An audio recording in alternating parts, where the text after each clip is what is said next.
Crap, man, these cops are out here. Man, I can't believe this crap, man. These cops are out here arresting people just for breaking the law. Man, these tyrants are out of control, bruh. I thought you were a lawyer, now you say you can rap. Well, I listened to your record, made me go take a nap. The rhymes you're spitting out, they make you sound like a nut. Your latest track, it's got less views now than Gun Cereal's butt. Well, you say you're just a man who wants to smoke out some weed, but you smoke yourself stupid, boy, get the help that you need. You think you could be like Tom McDonald, be an internet star? The problem is your brain's so tiny, it would fit in this jar.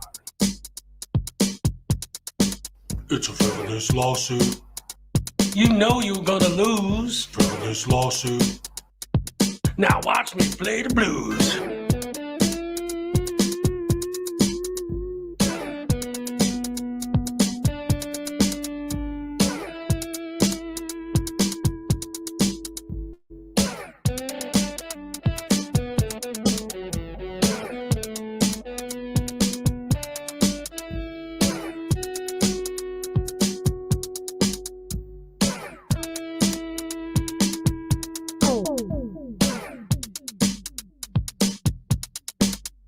Frivolous lawsuit.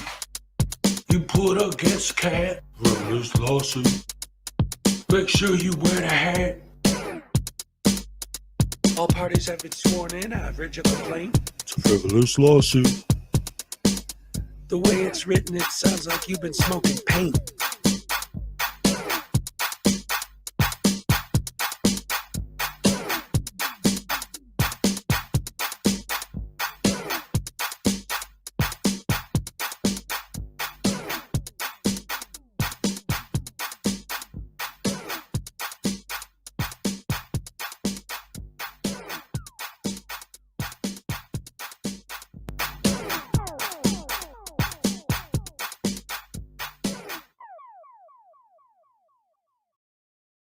That means if we have that title to your shit, we will take it. Oh, come and take it, bitch. All right. I want your money and I want your dignity, and I'm taking both. To quote my good friend Artie, come take it, bitch. Come take it, bitch. Come take it, bitch. Come take it, bitch. Come and take it, bitch. She spit in my face. Take it, bitch. She spit in my face. Take it, bitch. She spit in my face. Take it, bitch. She spit in my face. Take it, bitch. Take it, bitch. She spit in my face. you're a fucking idiot. She spit in my face. Shot little thick dude.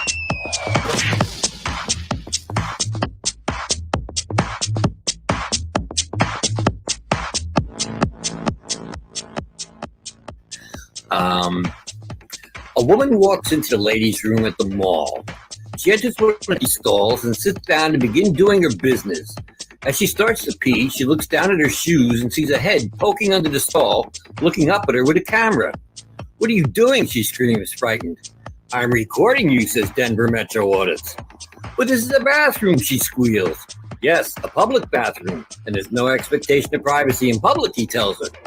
"You don't belong in here," she yelled. "I didn't see any sign saying that," DMA replies. "It says ladies' room right on the door." Maybe it does, but it doesn't say no men allowed, does it?" he asked her. "What? That's stupid," she sputtered. "You're being a Karen about this, and what's stupid is shaving down there," DMA answered, holding his camera up. "If you let that bush grow in, it would create privacy for your hoo-ha like a hedge." She stared down at the activist lying on the filthy floor looking up at her. "A hedge? Look, they should put a lock on that door if they don't want people coming in. They need to create privacy," DMA said. "It says ladies' room. They assume men won't come in here." "Well, they shouldn't assume that.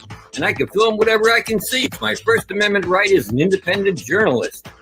"Oh, you're a journalist. What are you working on?" she asked, sarcastically, wiping herself. "I can't divulge that information at this time. The story isn't finished yet," he lied as if there were a story. "No expectation of privacy in public," he reiterated. But I'm in a stall, she cried. Yes, and look, it's open on the top and the bottom, DMA answered in his thin voice. They need to create more adequate privacy, because if I can see it, I can film it. You don't have to like it, but it's my First Amendment right. The conversation droned on like this for a while, the woman on the toilet and DMA on the filthy floor next to the toilet. Finally, the woman says, Christopher, don't you think this is inappropriate? I'm your mom. And that's a true story. That's an absolute true story. Oh, man, I love that. That was great.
All right.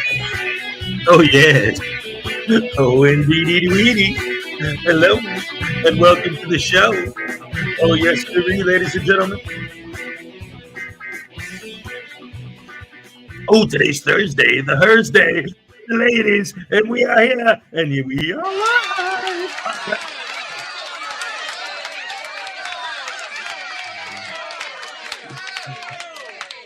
Thank you very much. Oh, thank you very much. Oh, yeah.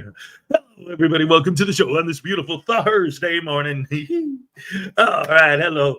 Welcome. Who do we got here today? Let's find out, shall we? Oh, it looks like there's actually people watching today.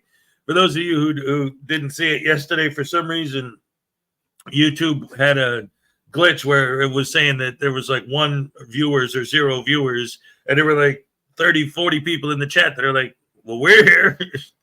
But today it seems like it's counting, so we'll see what happens. Greg Jonick was first. You get the first happy dance of the day. Here you go. Take 2. Oh, see, my clip. See, that's another thing I left in Florida is my little slate. Take 2, clip. Clack. Take 2. All right, ladies and gentlemen, Greg Jonick was first. Here's your happy dance. All right, thank you so much. Yes.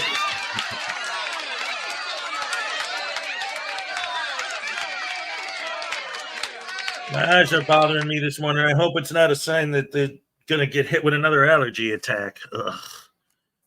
I hate that crap. My tiny Chihuahua life is here. What's up? Great to see you as always. Highway Star, of course. What's up? Hey, you made number 1, Greg. Oh, dang it. Script Cat was third. What's up, Script Cat? How you doing? Great to see you. Flower Power is here. Good morning, Greg Jonick. On my Greg Jason Donovan. And my tiny Chihuahua life. How you doing? All right. Good to see you. Griffey, what's up? All the way from Australia. That's right. We're global, ladies and gentlemen. That ain't no just talking, like for real. We got people watching us in the mornings from Australia. We got people from Germany. We got people from Belgium. We got people from the UK. And, of course, we got people across the United States and Canada. Yes, we're a global phenom. Well, I don't know if we're a phenom, but we're global, ladies and gentlemen. It's great stuff. Great stuff. Highway Star, Highway Star, Flower Power, Script Cat, Greg Jonick. Who did I not say hello to yet? Rube Maximilian is here. That's right. Good morning, Hez, and the rest of the Rash crew from the left coast. Yeah. Ape-shaped carbon. I still love that. Love that name. That's awesome. Welcome to the show. Let's see. Rube Maximilian. Tiny Chihuahua. Donna Ray, what's up? What's up? Good to see you. Need more coffee for my coffee. Ain't nothing like a good cup of Joe. Too bad I ain't got one. No, this is, I mean, the cup is whatever, but what's in it is I got just whatever instant coffee was on clearance. It's a brand that I can't even say because the writing isn't even in English. Like, I wasn't even sure if it was coffee or decaf or regular, but usually decaf is green and the regular is red. So I'm assuming it's just coffee. I don't know. My tiny Chihuahua life, Highway Star, Ape-shaped carbon, Donna Ray. Who else is here today?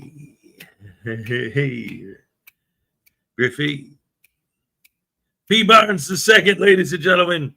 If you need a hand in complaining about Donna, what? I'm good at whining. Oh no. Let's see. P. Barnes is here. David E. Persons is here. What did one fish say to the other fish? I give up, David. What did he say?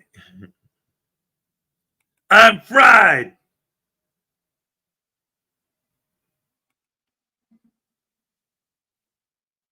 Get it?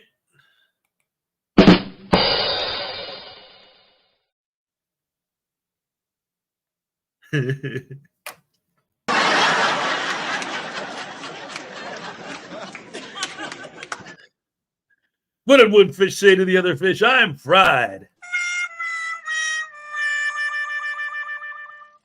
No, it's good.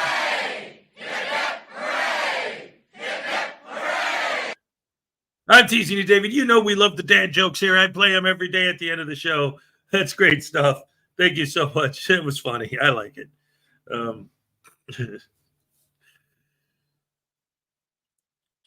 Just remember, you can tune a piano, but you can't tune a fish. Hey, all right.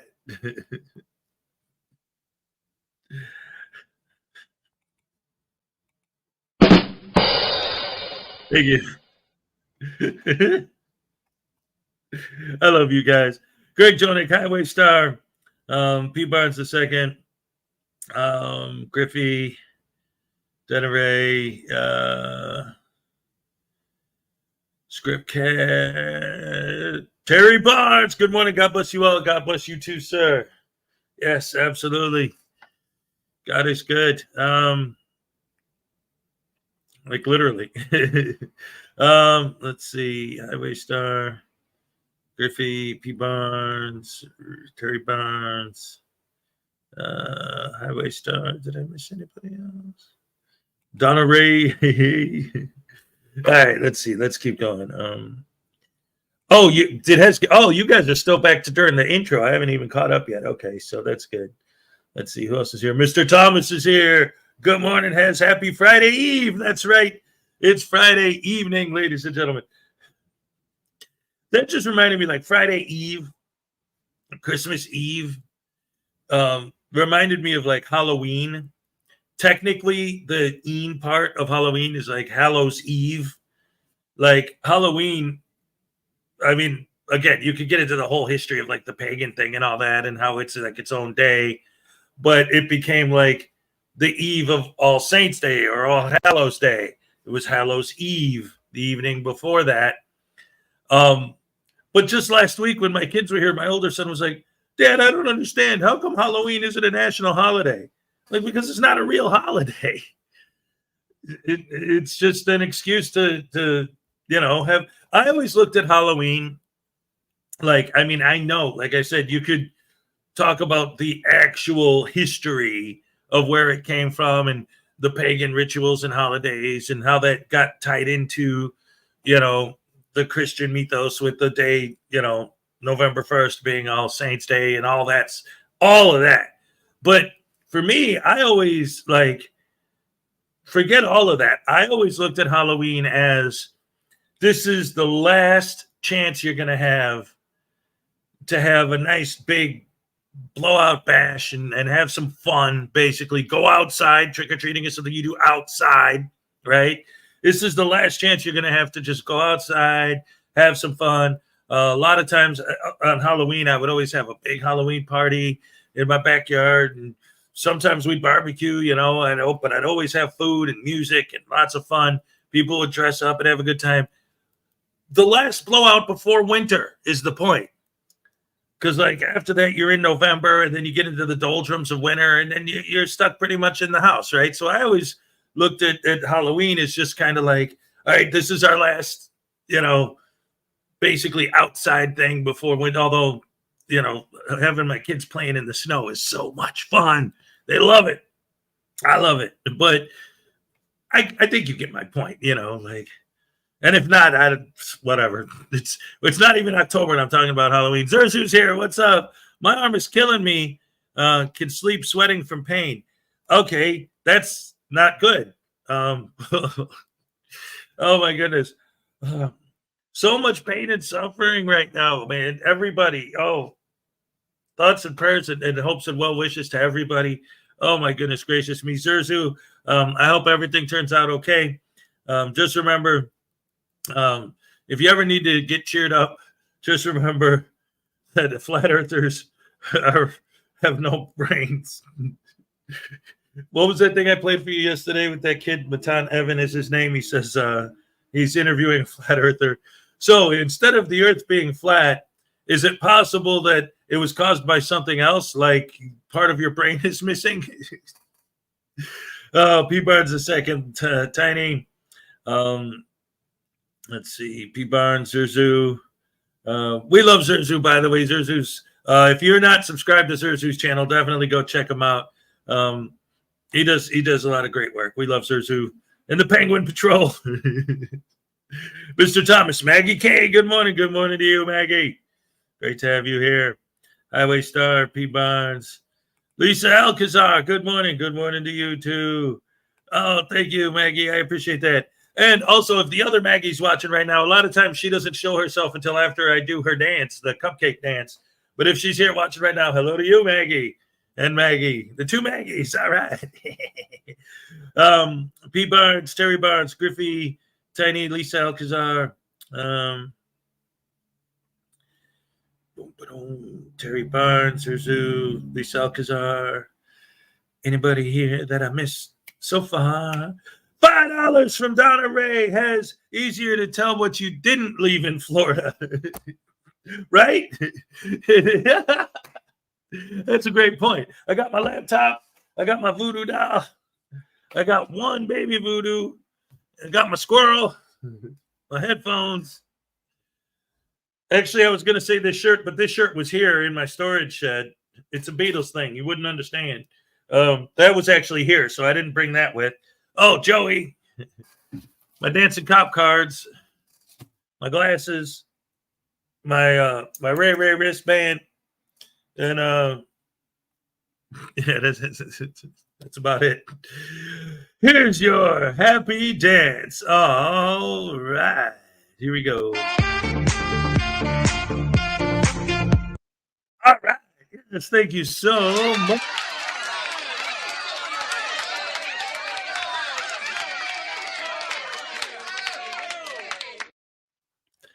Jason D's in the house. What's up, Jason D? Good to see ya.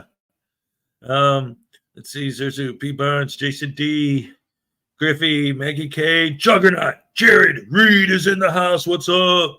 Great to see ya. Let's see. Tiny Chihuahua, Maggie K, Lisa Alcazar, Edward Kettler. What's up? Good morning to everyone and all in the chat. That's exactly right. That's everybody. That's all he is. Let's see. All Hallows Eve. That's exactly right. Oh, CyberX is here. Ladies and gentlemen, and Roisin is here. Hi, hi, hi. What's up, Roisin? Great to see you. All right. Let's see who else. Jason D, Highway Star, Griffey, Edward. Methodist Dave is in the house. Good morning, Rash family. That's right.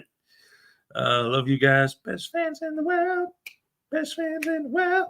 Ooh. I should start doing some Bee Gees songs. Waiting at midnight, riding to the dawn. My woman takes me out. My woman keeps me warm. What you doing laying down your back?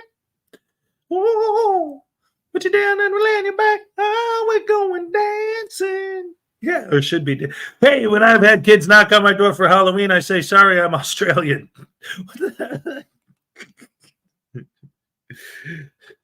No, man. See, these days it's because people don't like that, so they'll take like a big bucket or big huge bowl, fill it with candy, and put it out in front of their house. But then you get one kid takes all the candy. Oh man, or it takes 10, 5, 15, 20 pieces each. They're supposed to take one or two each, whatever. But me, I was always into it. My thing was like I said, I would always have the Halloween parties.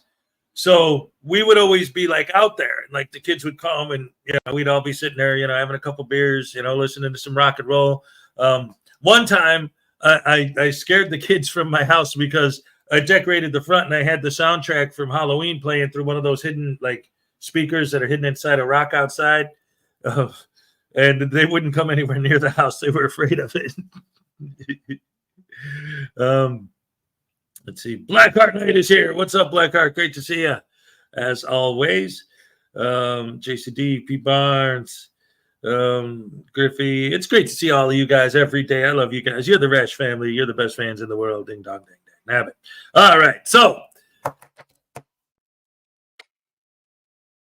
before we get to, let's get this started party. Let's get this party started. Yeah. Oh, no. Everyone loved it except for one person. Yeah, that could be very, very easily misinterpreted as some kind of what's the word I'm looking for? Anyway, yeah, I could see how somebody might get the wrong impression when you go to church in a devil outfit. The person who takes the whole basket of candy now has diabetes and a huge dental bill. That's right.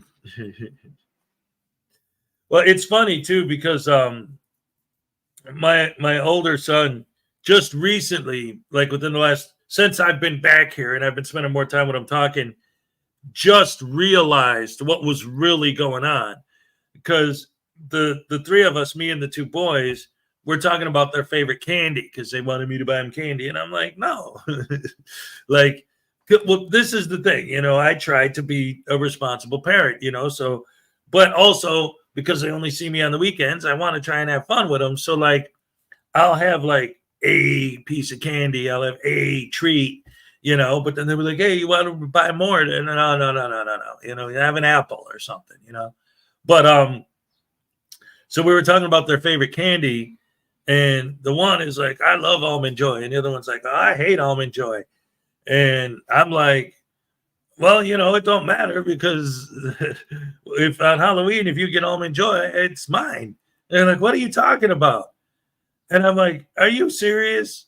Like, to my older son, the little guy, like, of course he didn't know. But I'm like, you serious? He's like, what do you mean? I'm like, you haven't figured out by now that every year when your mom and I check your candy to make sure it's not poison, that we're actually stealing some for ourselves? Oh, that's horrible. Anyway, King Stu 2000 is here. Good morning, all. Good morning to you, sir. Great to see you. Kids have to pay the candy tax. See, Juggernaut understands. He gets it. Plus, I never felt guilty about it because, like we were just talking about with the diabetes and the tooth decay and all that, like, they don't need to eat that much freaking candy anyway. It's being a responsible parent stealing their candy, damn it. Mr. Thomas says, I can beat that. My ex and I dreamt as a oh no.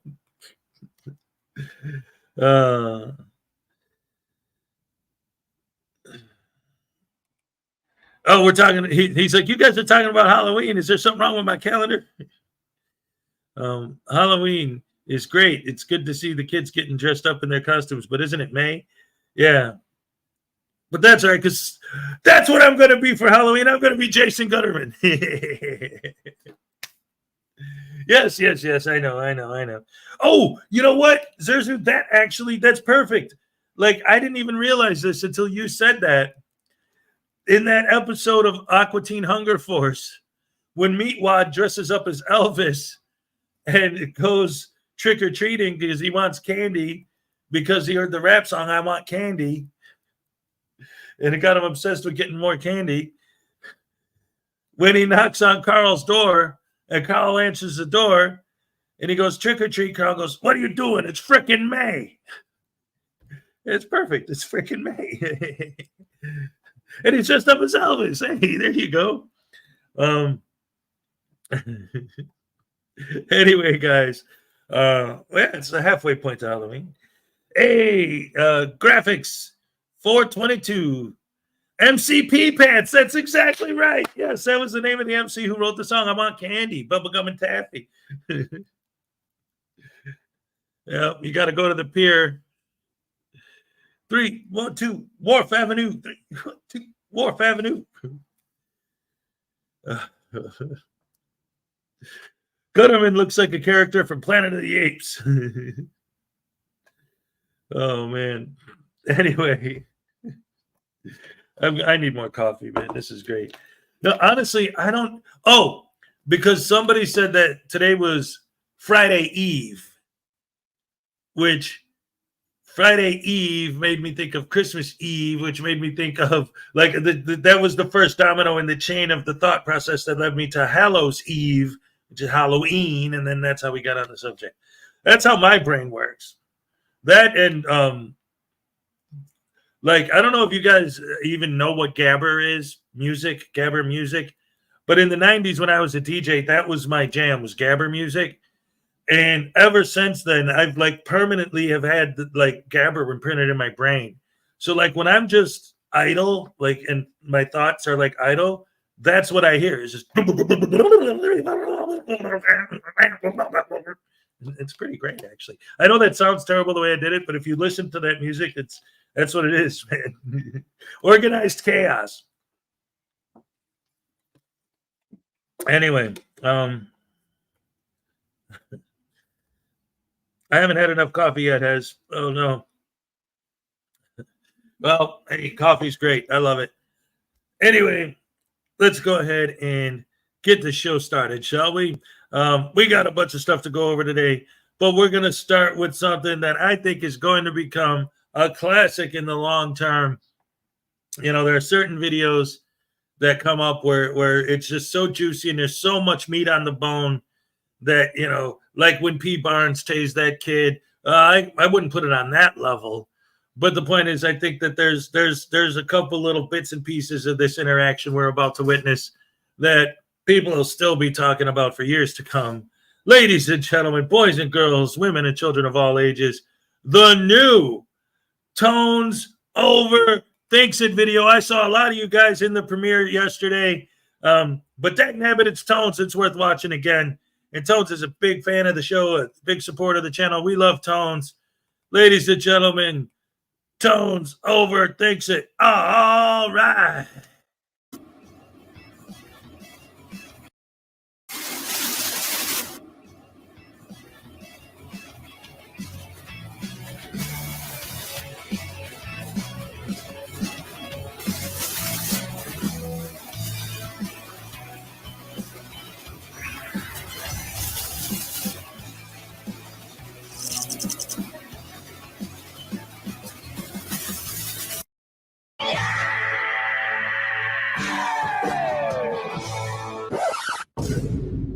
Oh, come on! What's up, everybody? Welcome to Tones Over Thinks It, the show where I think too much to make up for the people who don't think at all. So, here we are, in Florida. So naturally, you must all be thinking, well, Tones is going to cover a Florida man video. And normally you would be right, except for one problem. There are too damn many. A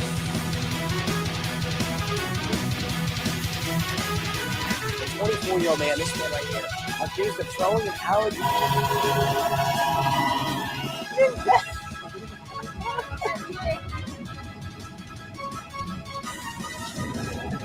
No!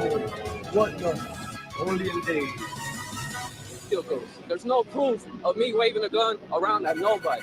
I had a knife. I did not have a gun on me at that time. Anthony Ballard stole a chainsaw by shoving it down his shorts.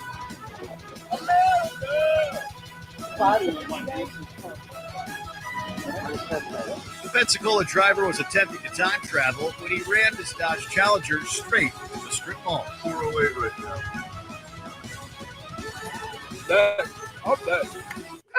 So instead, today we're going to take a look at some body cam footage of some crazies getting arrested for trespassing at a library. And before you ask, nope, it's not Frauditors. It's Moorish American nationals.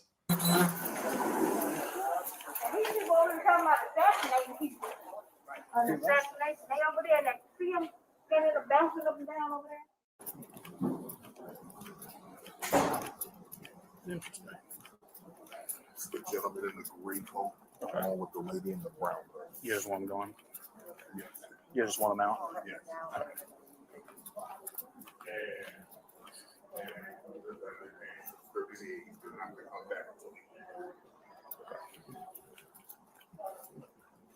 How's it going, guys?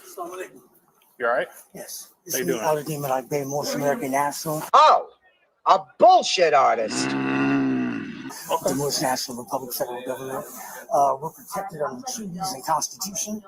And my whole thing is that we're here protecting ourselves under constitutional principles under constitutional jurisdiction. Mm-hmm. I'm Aladdin Rock Bay, ex-relation to Navon Gilroy, the corporate name, and then you have Luna Latoya Bay, all right? Ex-relation Lydia Smith, but we're in honor, okay? And we need to see 3 forms of identification. I need to know who you are. Everybody got that? Okay. So you guys need to leave. Okay. Because What's you guys, going on? Because listen to me. I'm waiting on our consulate. I'm going to be honest. Half the time I can't tell if more sovereign citizens are stupid, crazy, and or high on something. All right, well, I'm letting you know that I'm Empress Luna Latoya Bay. I'm with the Moorish National Republic Federal Government and Moorish American Consulate. Okay. I'm a Moorish Consul General, and I'm protected under treaties and Constitution. Do you understand that? No. And right now we are communicating with our consulate, and they're already on notice. Okay. Okay. Now. Oh joy. We've got a live one here, don't we? The kind who think they can laugh as a government, despite the fact that it is not recognized by anyone. Ah, yes, those are always the most fun, the absolute epitome of delusion. You still have to leave the building, or you're going to go Are to you jail for forcing me trespassing. against my will under threat, duress, and coercion? No, I'm Are telling you you, you have to forcing me leave against my because this will? is their property, and they're I'm telling letting you you you're know. going to leave the Do property. you deal with okay? any treaties or constitutions? Okay, listen to me. What is your nationality? I'm letting You you, are know we're going already to leave in the going building, communication with the or you are going to Archbishop. go to jail. What? Really? You're in communication with the Archbishop? Which one? Archbishop Melker? You're welcome to the two people who get that reference. It would only be kidnapping. I don't accept your offer to contract. It's not kidnapping. I'm commanding it's you an with the arrest. direct lawful heir. I am commanding you as a police officer of Dayton that to you show are me in three Dayton forms of to leave the identification. building or go to jail. It's up to you. It's only I don't accept your offer to contract. Okay. You overstand. So you can leave the building for 30 days. You can go to jail. Okay. I'm letting you know I don't accept your offer to contract. Oh, blow it out your ass. And I'm letting you know that you have to leave the building for 30 Do days you to go have to an jail. Article 3 federal court? Do you have it? Okay, I'm ma'am. letting you know.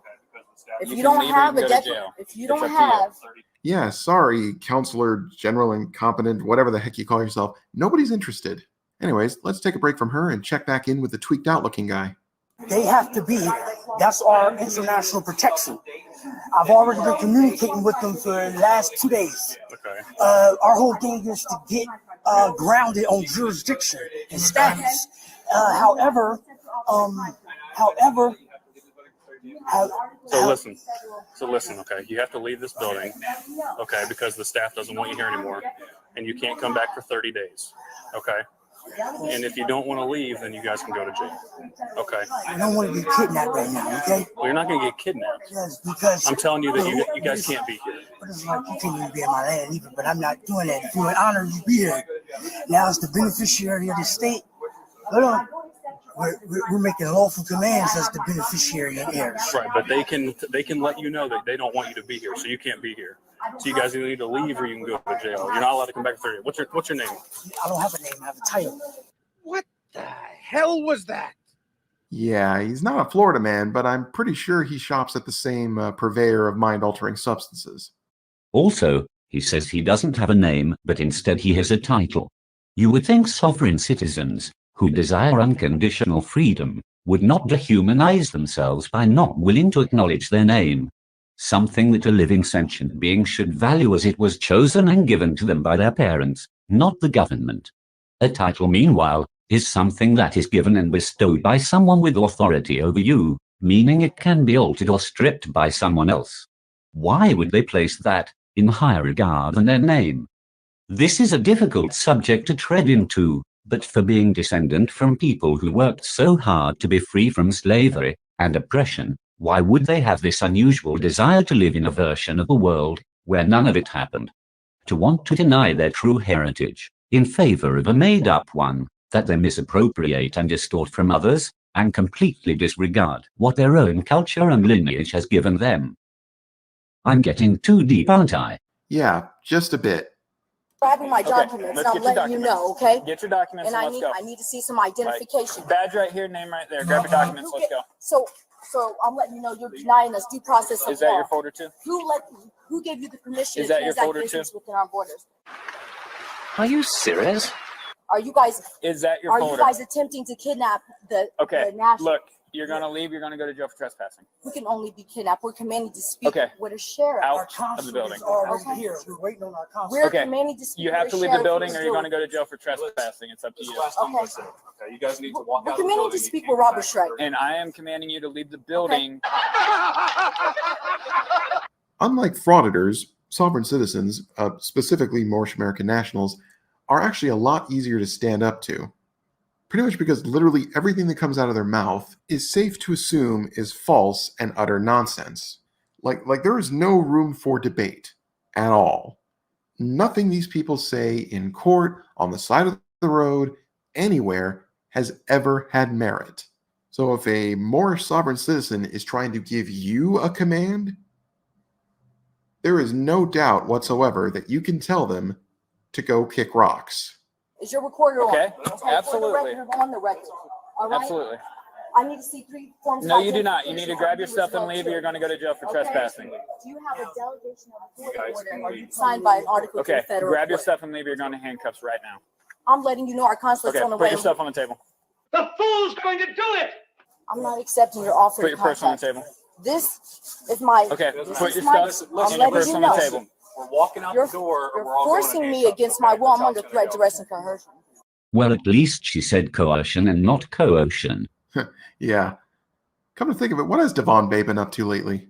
I want Holy Ghost fire in Jesus' name to rain down from heaven and start to get all these people. I'm about to start posting up a lot of license plates. Every license plate I post up was somebody that either tempted me, tempted the Holy Ghost, or tried to put my life in danger, tried to look down on me, tried to oppress me. So start investigating these people and holding all of them accountable. And Wow. Sorry I asked. Put your stuff on the table, or you're getting put in handcuffs. Okay, get your stuff I'm and leave, or commanded you're to going speak with to Rod jail. Shrek. Michael Robert Shrek. Wait. Okay, or a supervisor. Okay, then let's go outside, Okay. because you're not allowed in this So building with all anymore. due And I'll call my respect, supervisor out here. He'll meet us outside. And you guys as Okay? subjects and trustees within our borders, this is a So, lawful let's go. command. Here, take your stuff. Okay? Let's go. You Grab can your only folder. force us against our will. Grab We your don't folder. accept your Let's offer go. to contract. Here, I'm letting you Let's know. go. Okay? Come on.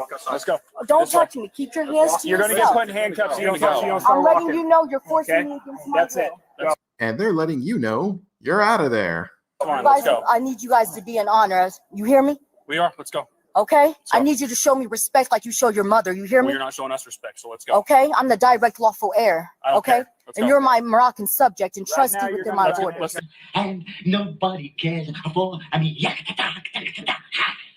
Okay? And I don't accept your go. offers. Let's go. And you're going to be fine for Let's that. go. You're going to be fine for Let's that. go. I'm Send me letting in you court. know. Go. Our consulate Keep your hands to continues. yourself, brother. Keep your hands to How about yourself. walk into the door? I bet you would love to touch the ancient Egyptian gods, wouldn't you? Let's go. Okay? Out the we're door. letting Let's go. you know All right. we're communicating with our consulate and they're already on notice. Oh, yes, I'm sure we all have reason to fear the other delusional fez-wearing soft sits in your little clubhouse. Sounds good. Okay? Anything you do, you're forcing us against our. You're forcing us Which door do you against wanna go our. out? Don't Which door do touch you me. want on that one? Keep your hands to yourself. You're gonna make this difficult. Okay. Okay, Pick a listen. door. Let's If you, just communicate. if you want You hear me? this to go smoothly, It's already going smoothly because Walk out the we're in our door. sovereign capacity. out that door. Let's go. Go. Okay? Let's go. Come on. I'm letting keep your hands to yourself. Listen, you're not cooperating. Let's go. Okay, keep your Let's- hands to yourself, not a lawful command. Okay, keep your hands to yourself. And you're kidnapping me, and Let's go. and I'm under threat, duress, and Let's go. coercion. You're coming too. Okay. All right, let's go. Keep your hands Let's go. to yourself. Okay, we have not violated any treaties or constitution. No, you violated Ohio trespassing laws. Let's go. Okay. Come on. Let's go. All right, Let's we're go. letting you know. That's fine. That's fine. Let Okay. me know all you want. Let's All go. right, so you guys want to get deported. That's fine. Okay. No. Let's go. We need okay. go. I'm keeping it. It's a setup. I know it's a setup. Let's go. Okay. Out the door. Are now. you attempting to assassinate the Let's go. nationals? Keep your hands to yourself. Listen. Keep your hands to yourself. Listen. Everybody, get your cameras out. Let's go. Everybody get your cameras out. Let's go. Keep your hands to yourself. Let's go. And that's a lawful Come on, command. both of Do you hear me? out this door right now. Okay, Let's we go. don't accept your offer to contract. I don't care what you And we're accept. Let's already go. ongoing. Okay. Then call them all. Okay. We let's are go. in ongoing communication with our bishop and the Let's go. provincial. Okay. Come on, let's You're go, guys. forcing us against our will. Yes, I am. We Let's don't go. accept your offer to contract. Keep your hands to yourself. Yes, it is. Okay, no, you cannot. Max. This is it. Okay, I need you to be in honor. Put your hands behind your back. Okay? I need you to be in honor. You're good. I got it. You're One thirty. good. Yeah. Already, now, already. You got I'm already- You're going to be okay. All right? Yeah. You hear me? Okay. Do you hear me? Under international law, do you deal with any treaties or constitutions? Do you? Do you deal with any treaties? What's your nationality? Speak and don't damage my stuff. Okay? Okay, I'm letting you know. Give me your hands. I'm letting you know that I'm under fighting me. I'm not fighting nobody. Okay, sorry, I have to interrupt for a second to address something that comes up way too often in sovereign citizen arrests. Double negatives. Okay, when you're saying, I'm not fighting nobody. What you're actually saying, because the not and the no cancel each other out, is I'm fighting everybody. I know it's a random thing to get hung up on, but it's so annoying. When you're getting arrested, speaking in double negatives doesn't help.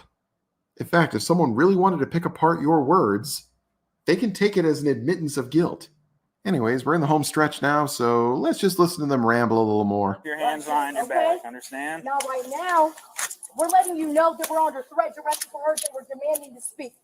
This is to set up, everybody get your phones out. They're attempting to assassinate the national. Okay, we're letting you know.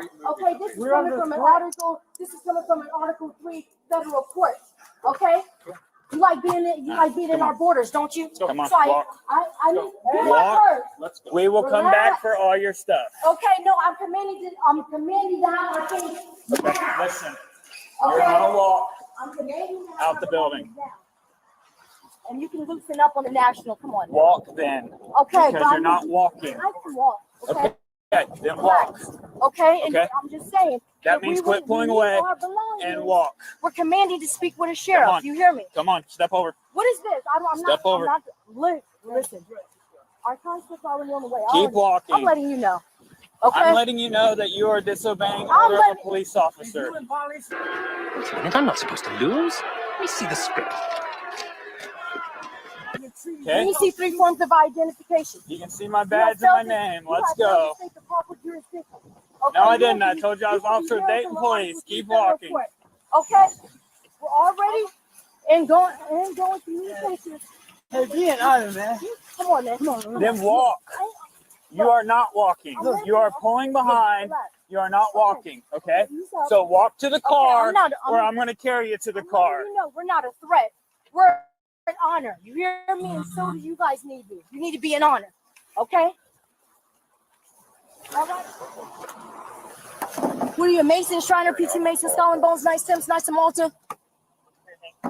I command you. What's your nationality? Do you deal with any treaties? Do you deal with any constitution? I'm commanding to be released immediately. Do you hear me? This clip off. Do you hear me? I don't give you permission to touch my property. That's fine. You're under arrest right I'm not under arrest. I don't accept your offer to contract. Okay, and you're being detained. Wait, what? Yep, I'm being detained. You're being detained. Do you have anything in your And hand? you can remove Or from is my it just borders. You okay? hear me? Being tough like that doesn't what? You don't get in, yes, I will force you into the car. Like I said, Okay, you're get in the car. getting deported. You hear me? Get your leg in. Okay? If you're going to be a disloyal Get your subject, leg in. I don't need any belligerent trustees within my borders. You're a belligerent trustee, and I don't accept your offer to contract. That's fine. I Get need your to leg see in the 3 car forms of right now. identification. Okay, I'm committing to speak with a consul and a sheriff immediately. There's no sheriff coming. Sorry. I'm letting you know I'm the sheriff. Within my borders, okay? Do you have a your leg in delegation the of car. authority order signed by an Article 3 federal court? Do you? Because you're already being watched. And it ends with a superb door slam. What more could we ask for? I'd rather have no more. Pun intended. Yeah, right there with you. Moorish sovereign citizens continue to be the greatest source of both entertainment and just absolute bewilderment on just how completely off the deep end people can go. I mean, can you imagine for a moment if we lived in a world that ran by the rules they have made up in their heads? It would be insane. Just all the contradictions, all the ridiculously overcomplicated, wacky mess of rules and laws that they've just made up or misinterpreted. It would be batshit insane. It would be a circus. Thankfully, though, that's not the world we live in. Well, we've made it. From one corner of the country all the way to the other. It's been a hell of a journey. Shame it has to end. Have you enjoyed it? Yeah, more or less. Then maybe it doesn't have to end. You said so yourself. You wanted to overthink the world. Yeah, you're right. We've seen the US from coast to coast, but there's a whole planet out there. There's London, Paris, the Netherlands. Heck, we could take a detour and visit the real Morocco. I think it's a great idea. Oh, that settles it then. The road trip will continue. And for those of you watching at home, wherever we end up, We hope to see you there.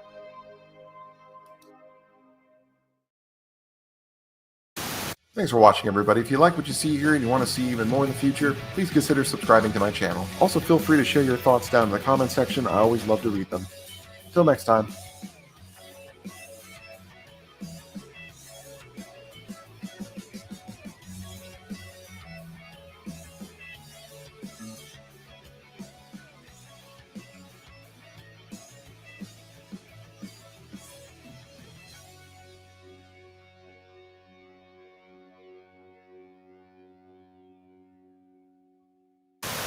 Well, we don't have to set off till tomorrow.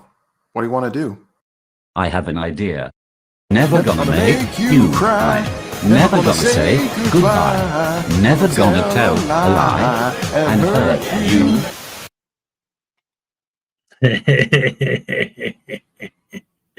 Yes, yes, yes, ladies and gentlemen. Round of applause for the one and only Tones Overthinks It. All right.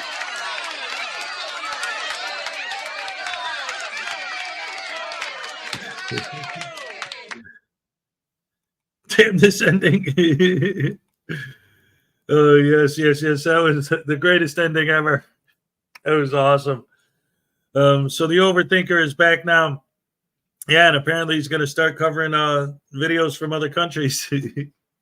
Oh, my goodness gracious me. I love Tones. Tones is awesome. Anyway, guys, if you didn't get the joke at the end there, there's this thing. It was really popular a few years ago. But it's still a thing. It's called a Rickroll, because Rick Astley wrote that song, Never Gonna Give You Up. And it was this thing that was going on for a while where there would be these videos like the whole point was to trick you into thinking you were going to watch something else, and then it would show Rick Astley singing that song. And it was called a Rickroll. So whenever you think you're about to see something else and then it goes into that song, that's a Rickroll. So that was the ending, was like, because he got all of us like, okay, he always has a post-credit scene. He always has a post-credit scene. So now we're all waiting. What's the post-credit scene going to be? Because yesterday I watched the premiere live. What's the post-credit scene going to be? And then Tones Rickrolled us. It was great. Anyway, the best ever Rickroll was done by Little Kerboy at his own wedding.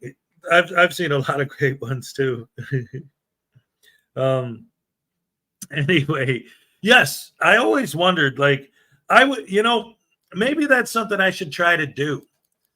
Like, to actually, like, because on the internet you could contact anyone, to see if I can just find anyone actually from Morocco, and to ask them, like, if they're aware of these guys, what they think about these guys. I think that would make for actually a fascinating conversation, make it part of the show. I think, yeah, I think I might actually try to do that. I mean, what does it hurt? Find somebody on the internet that lives in Morocco and just, hey, I'm a YouTuber, and one of the subjects I talk about are these Moorish Americans that always say that the United States is Morocco. So we were just wondering what people from Morocco actually think of these guys. We don't want to lose you. We need you. Google Morocco and the Google Jason Gutterman. Oh man. Interviewed Devon Bay. He lives in Morocco in his mind. Question has, how do you feel about the old stupid wanting to come back? I'm talking about Riot Girl Radio. Oh boy. See, this is the problem. I think that goes back to what, well, first of all, the money, obviously, because that's one of the things she's talking about, right?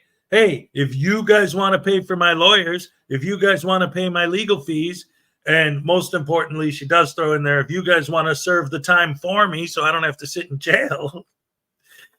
But it does come down to the money. But I think it has a lot to do with what Mark Stout said, when he stopped frauditing, that a lot of times for a lot of these people, obviously we know for a lot of them it's just about the money, especially people like Silence Boy and Casey Cameron Boy have just flat out said it, always flashing their Hollywood fake bills or whatever it is they got in their hands there. But he said, like, from his experience, a lot of these guys are addicted to the adrenaline rush you get from creating confrontations with people. And I'm thinking maybe that's what she's missing. Maybe she got addicted to the adrenaline rush. You know, it's like, but, you know, that's what parachuting is for. That's what roller coasters are for.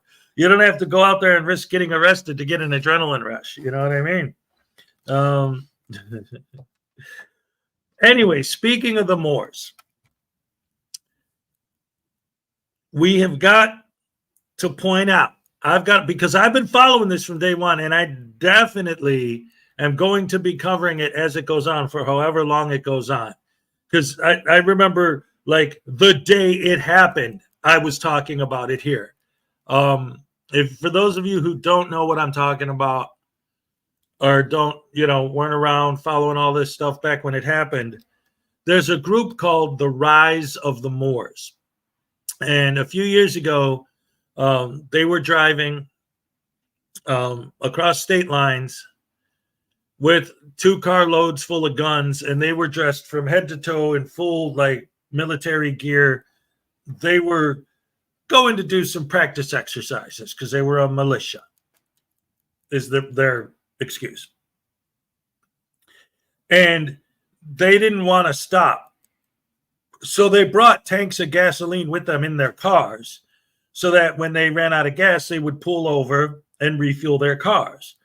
So that's what happened. There were 2 carloads of guys, armed to the teeth, and, locked and loaded, full metal jacket, right, ready to go. So they pull over because one of the cars is running out of gas to refuel.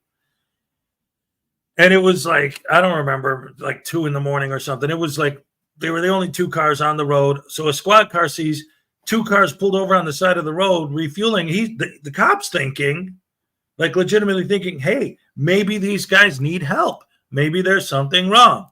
So he pulls up behind them. The Rise of the Moors see a squad car, and immediately they jump out of the car with their guns, and some of them go run into the woods and hide in the bushes, and and immediately this is a major issue, right? And the cop was just going to say, what's up? And, maybe, who knows what would have happened if they didn't just immediately to arms, right? Because they saw a squad car. But it ended up being a standoff for hours. They had to shut down the highway, and it was on the news, and they had the police helicopters out there, and they were going back and forth negotiating with these guys. They all ended up getting arrested. So anyway, this was a couple years ago, and they've been going back and forth with all the nonsense. They had their, all of their pretrial stuff, and, some of that footage was amazing. Every single one of them. Yeah, what's your name? You're going to give me the all caps nonsense. I'm L. Bay Mills, Mr. Bay, L. Bay, Mr. Bay, L. Bay. And I don't submit to your jurisdiction. And okay, whatever. Next. Yeah, I'm so-and-so L. Bay, and I don't submit to your jurisdiction. I'm not the all cap. Okay. We've heard it all a billion times. Anyway, apparently, finally, the trial's starting. I think it's either tonight or tomorrow. I think the trial starts tomorrow. So today, you guys gotta check. I'm gonna be there for sure. Gotta check it out. Artie's Corporate Fiction tonight is going to do a pre-trial review where he's gonna do a deep dive into the entire history of this whole situation with these guys. So I definitely want to watch that tonight, and then keep an eye on the trial over the next few days or weeks or however long it takes to do it. It's going to be fascinating stuff. And one of the things that was interesting too was when this all first happened and they were doing like all their pretrial hearings and stuff. Whisk Boy Fake Mike Real News was there. He was covering it. And he was interviewing the Moors and like, because he was on their side. But it's like, so it all ties together. You know, these idiots, you know, I guess misery loves company or something.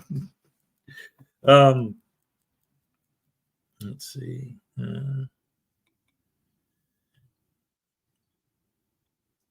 Oh, yeah. See, the Moors... That's the thing with the Moors is they are, I mean, that's why when you see these guys, like the ones we're talking about, where they're out here with all these guns or whatever, it's like these people believe that this isn't the United States. The United States doesn't exist. That this is Morocco. Which to me still doesn't click in my head why they think that, because it's like, so you think that, I don't, do they think that, like, we're actually in Northeast, like physically in Northeast Africa, and the government is lying to us and telling us that we're in North America and we're actually in Morocco? Or do they think that, like, kind of like the way I guess like Hawaii is part of the United States, but it's not physically attached, and the United States is part of Morocco, even though it's not physically attached? I think maybe it's more like that. But I've seen one of my favorite, actually. I should try and find it. I saw it a couple years ago, so I don't even remember where I saw it or how to find it again. I'm sure I could if I dug enough. But one of my all-time favorite clips of the Moors was, I saw this clip where they had a map, and it was a group of them, and they were like giving a class on, you know, how we know that this is all legit. And they had this old map from the 1930s, and they were saying this map proves it, because if you look at this map, there's Morocco right there, and it was, you know, in the continental United States. And I'm looking at this, and I'm watching this video, and the map he had was, okay, so you know how, like, if you go to a zoo or, you know, a theme park or something like that, and they'll give you a map of where all the rides are and, you know, where everything is in the park. The map they were looking at was a map from one of the 1930s World's Fairs. And they were pointing to the Morocco exhibition exhibit in the park. You can't make this shit up. What was this? I saw a comment here that I thought, oh, the Treaty of Peace and Friendship. Yes, Roisin, I've read it when I first started, because, you know, like, I'm all about the humor and the sarcasm and coming out here and having a laugh and making fun of these guys and calling them idiots. But it's not like I don't know what's going on. Like, I never researched this stuff. Like, I know what these idiots are talking about. When I first found out about any of these guys, whether from the Sovsits to the Moors and the Frauditors, I always, at first, when I first become aware of this, I do the research. I look and I find out what's going on with this, right? Again, I like to be silly and sarcastic and all that and satire. But the fact of the matter is, I've actually sat and read the Treaty of Peace and Friendship. And yes, it's all about, basically, like at its most base level, it's about trade on water in the sea between the United States and Morocco. And basically, we won't sink your ships if you don't sink ours. That's ultimately what it comes down to. Like, it has nothing to do with the Treaty of Peace and Friendship proves that you guys are trespassing on our land living in the United States. And it proves that if I want to go into your house and say, now it's my house, then you have to leave. It's my house now. It's like the Treaty of Peace and Friendship doesn't say any of that. Holy crap, hammer sandwich sauce.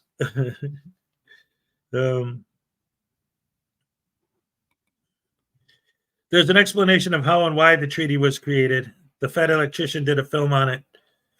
That would be interesting to see. But, I mean, again, it's ultimately, it has nothing to do with any of the stuff they're talking about. Texas Tim, what's up? Good morning, all. Good morning to you. 5-minute read at most, yeah. I once got sunburned 20 miles away from Morocco. Yeah, see, there you go.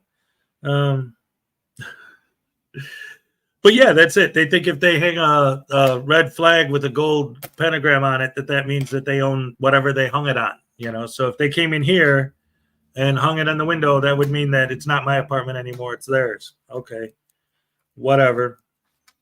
What did they say about that? Artie's corporate fiction. Come and take it. Oh man. The penal system is based on the idea that people can be rehabilitated. And you know what? That's another thing, too. Going back to what we were watching earlier, you know. One of the things that blows my mind when I read, like, my comment section, and I see these people say, well, if you hate America so much, why don't you move to North Korea if you hate freedom? And blah, blah, blah. And it's like, so many of these people, like the Moors, like the Frauditors, like the Soft-Sits, when we watch these videos and we see these guys arguing with the cops for 15 minutes, 20 minutes, 45 minutes, an hour, some of these videos, when you watch our versions of them, we edit them. But the original videos, sometimes they're over an hour long. And we cut out a lot of the, you know, nonsensical stuff. But these guys will sit here and they'll argue with these cops and these people for so long. And it's like, you're the ones that are anti-American because you're calling these people tyrants for giving you way more leeway, way more space, way more room than anyone in any other country would ever even think about doing. You wouldn't be able to get away with that crap in North Korea. You wouldn't be able to get away with that crap in freaking, not just, you know, actual tyrannical countries, but just normal countries. Like, our cops here are so patient. They're so chill. And these guys are up in arms. Look at these horrible tyrants. It's like, are you serious? Have you ever watched a Frauditor video or a Soft-Sit video or a Moore video? The cops are bending over backwards to give these guys, to just listen to them go on and on and on and on and on forever and ever and ever. It's like any other country, you'd already have your skull bashed by now. I'm anti-heads. He has cooties. Cripple Cat and Uncle Artie's Bar and Grill of NPC. That's right. Non-player characters. Frauditor Roundup is here. How's it going, buddy? P. Bonds II, Chef M80. Hello, what's up? Roisin, of course. What's up? Jaime, hey, good to see ya. CyberX, Cool Clearwater. What's up? Anastasia Beaverhausen, how's it going? Our officials are too patient. See, that's what I'm saying. That's what I'm saying. It's like, I've said this before. This is, you know, kind of like the way that encompasses my entire point. I always like to say it this way.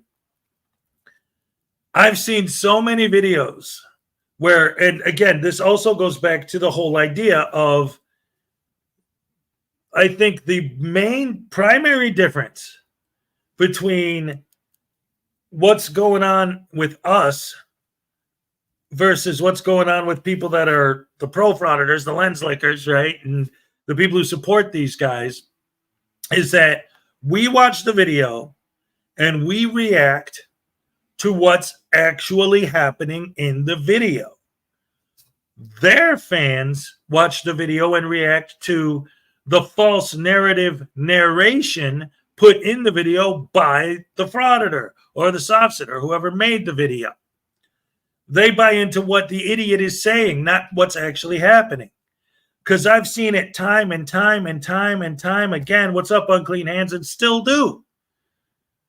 And I've said this before. I've seen so many videos where if you listen to the narration, if you look at the comments from their fans, it's a video of a horrible, rotten, vicious, evil, no good, freedom-hating, tyrannical person just engaging in the most disgusting tyranny they've ever seen. And then when you watch the video and you don't listen to what they're saying, what's this horrible, evil, vicious, rotten, no good tyrant doing?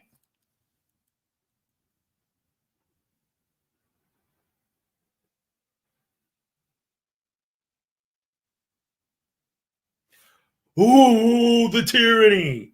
How dare they not pull your ID out of your pocket against your will? How dare they not bash your mouth shut? How dare they not grab your camera and smash it? How dare they not handcuff you to a post and bash your skull open? They're tyrants. They didn't do any of those things. They're tyrants.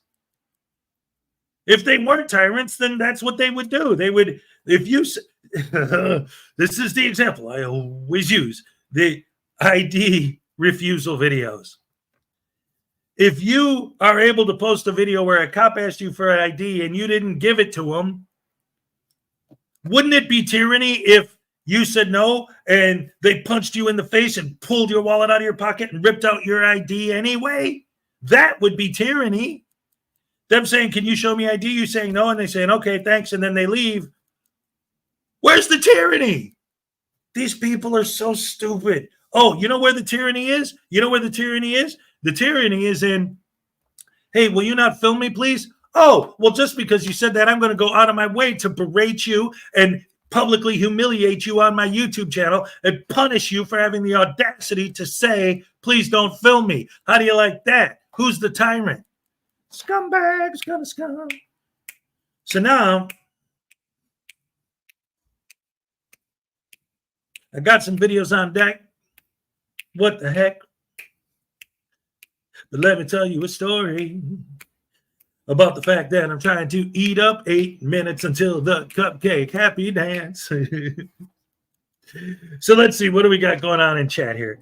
A lot of fun, but it's getting to where they unusually beat me. Okay. I missed what you were responding to. News Now Omaha went to Mexico and tried his frauditing and was arrested on the spot. Yes, I love it.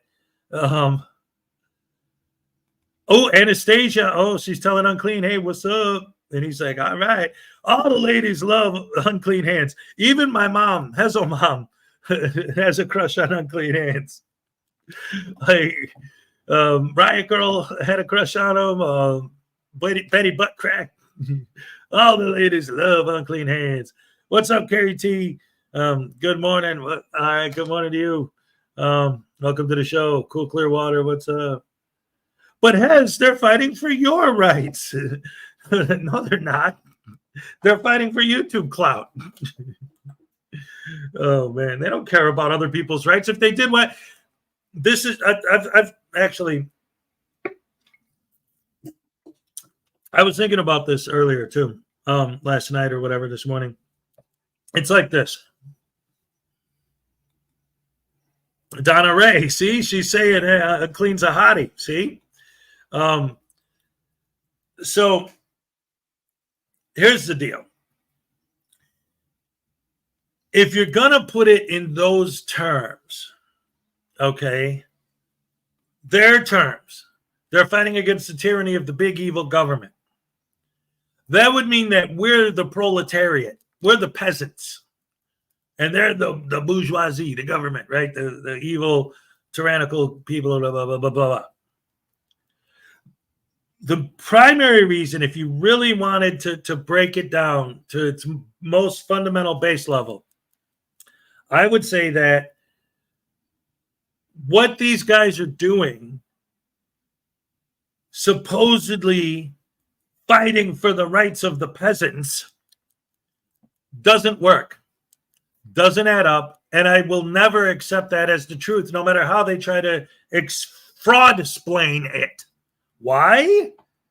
The proof is in the pudding. Who are they going after?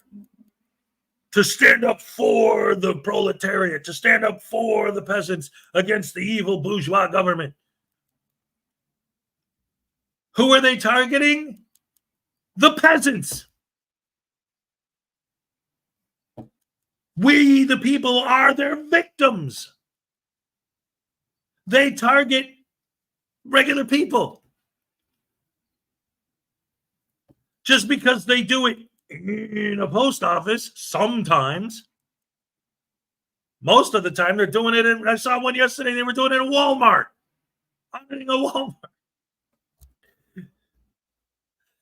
It doesn't compute in my brain how these idiots and their followers specifically can support the idea that they're standing up for the rights of the people by going after the people.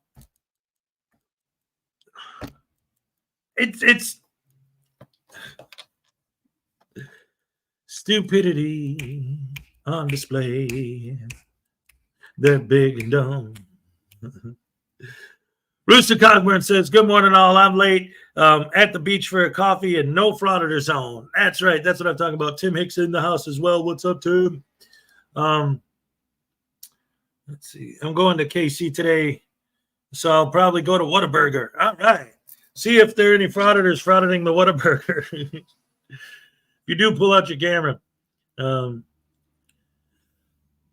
Let's see. I'm not in it for the money. I'm fighting for your rights. Here's my 487 GoFundMe's as proof.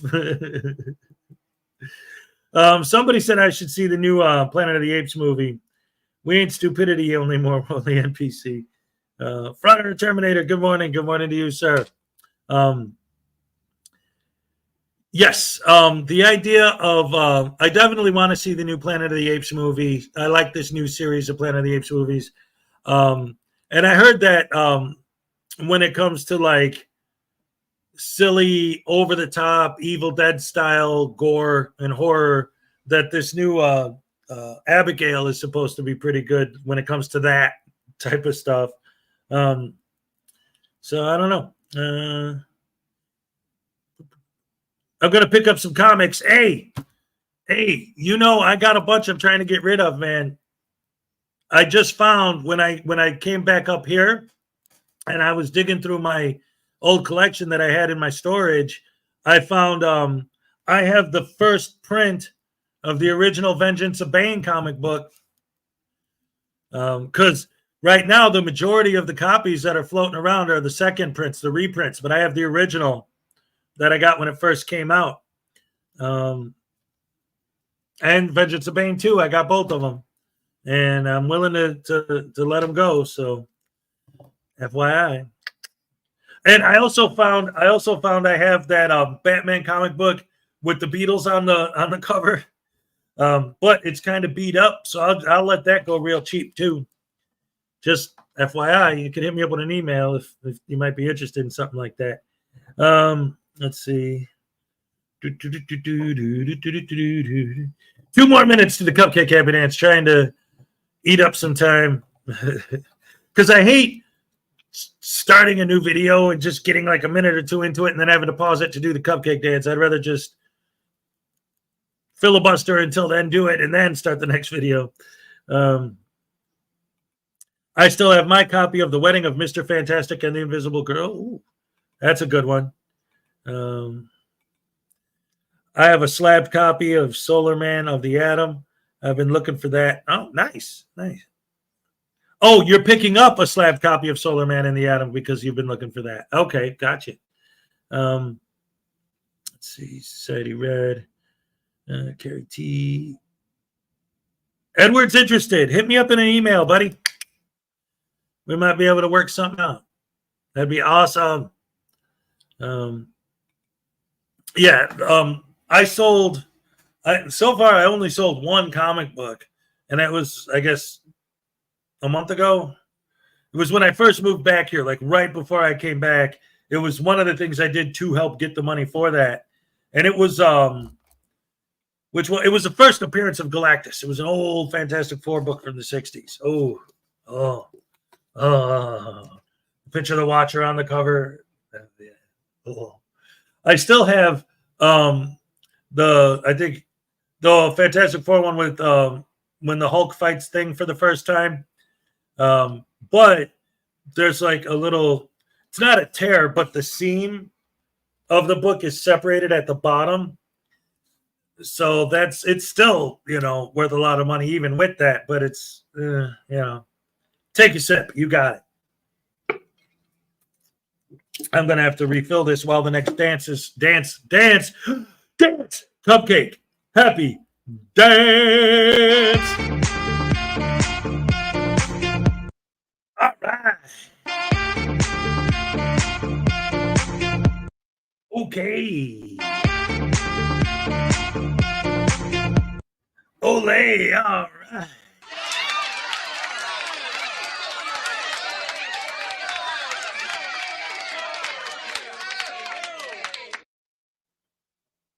There she is. All right. Yes. Great to see you. That's right. We love you. All right. Yes.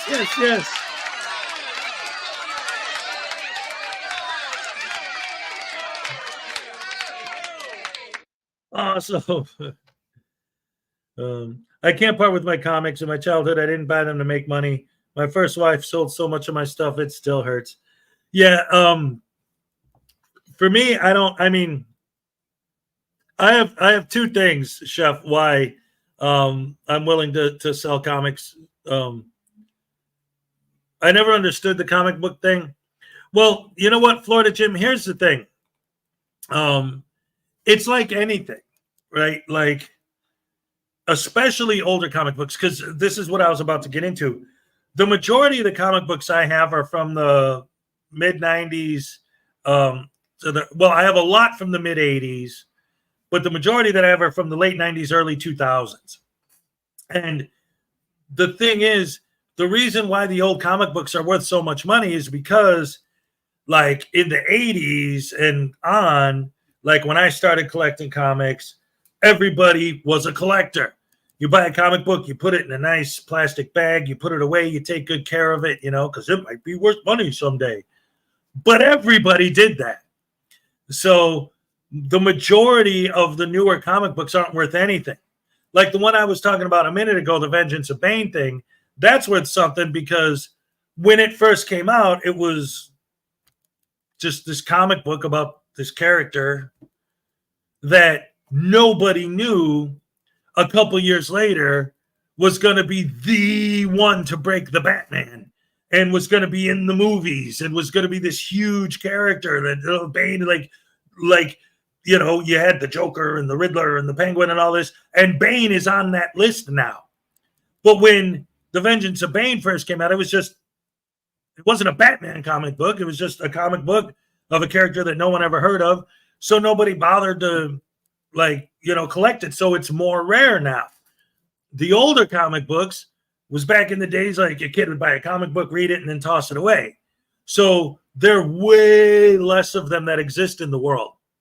So if you really want that one, then you got to pay for it because good luck finding one ever. It's like anything that's really old. It's hard to get. It's rare. The more rare, the more money it's worth. So, and then if you're a comic book fan, whatever. But anyway, like I was saying, when the whole reason why I was explaining to Chef M80, because he's like, I'd never sell my comics. There's a couple things going on with mine. Is number one, and this is the main thing, was that years ago, I had all of my comic books stored in my mom's basement, and her basement flooded. And at least half, if not more than half of my collection got completely destroyed. But I had all my bags in plastic, but the water was so deep that it got over the top and got into the bags. Like, it was a nightmare. So I just pulled out what survived, what didn't get wet, and that's what I have now. It's just whatever survived the flood. Katie said, what's up? So number one, the majority of the comic books that I really, really cared about and really wanted to hold on to are gone forever now anyway. Number one. Number two, in my life, I have my priorities, right? That's why I'm here. My kids are number one, you know? And then after that, me, you know, you guys, the show, you know, Ray, you know, all the people that I love, I care about, my family, my friend, you know, there's all these things on my priority list. And when you start going down at my comic book collection, at this point is kind of like much lower on that list, you know?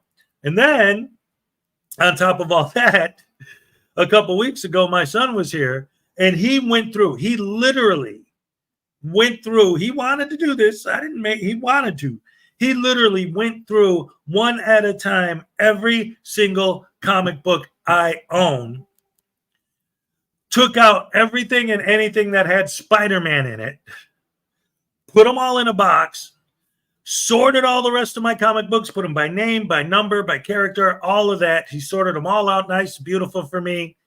And then he took the box with all the Spider-Man comic books and he said, Dad, I don't care what you do with any of your comic books. This box is my box. This is my inheritance. Don't you dare touch any of these Spider-Man comic books. So I'm like, okay, good deal. So as far as I'm concerned, I'm open up to sell all the rest of them. As long as I don't touch the Spider-Man books, we're good.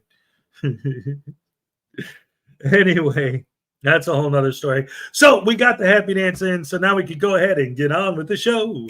Everybody, don't you know? It's time to get on with the show. Hip, hip, hip, hooray. Ladies and gentlemen, the latest, greatest update. I'm one and only Chile DeCastro. That's right, from the Lucid Dream. Here we go. We love the Lucid Dream, ladies and gentlemen. Love you guys. You're the best fans in the world. Thank you so much for joining me every morning. Here we go.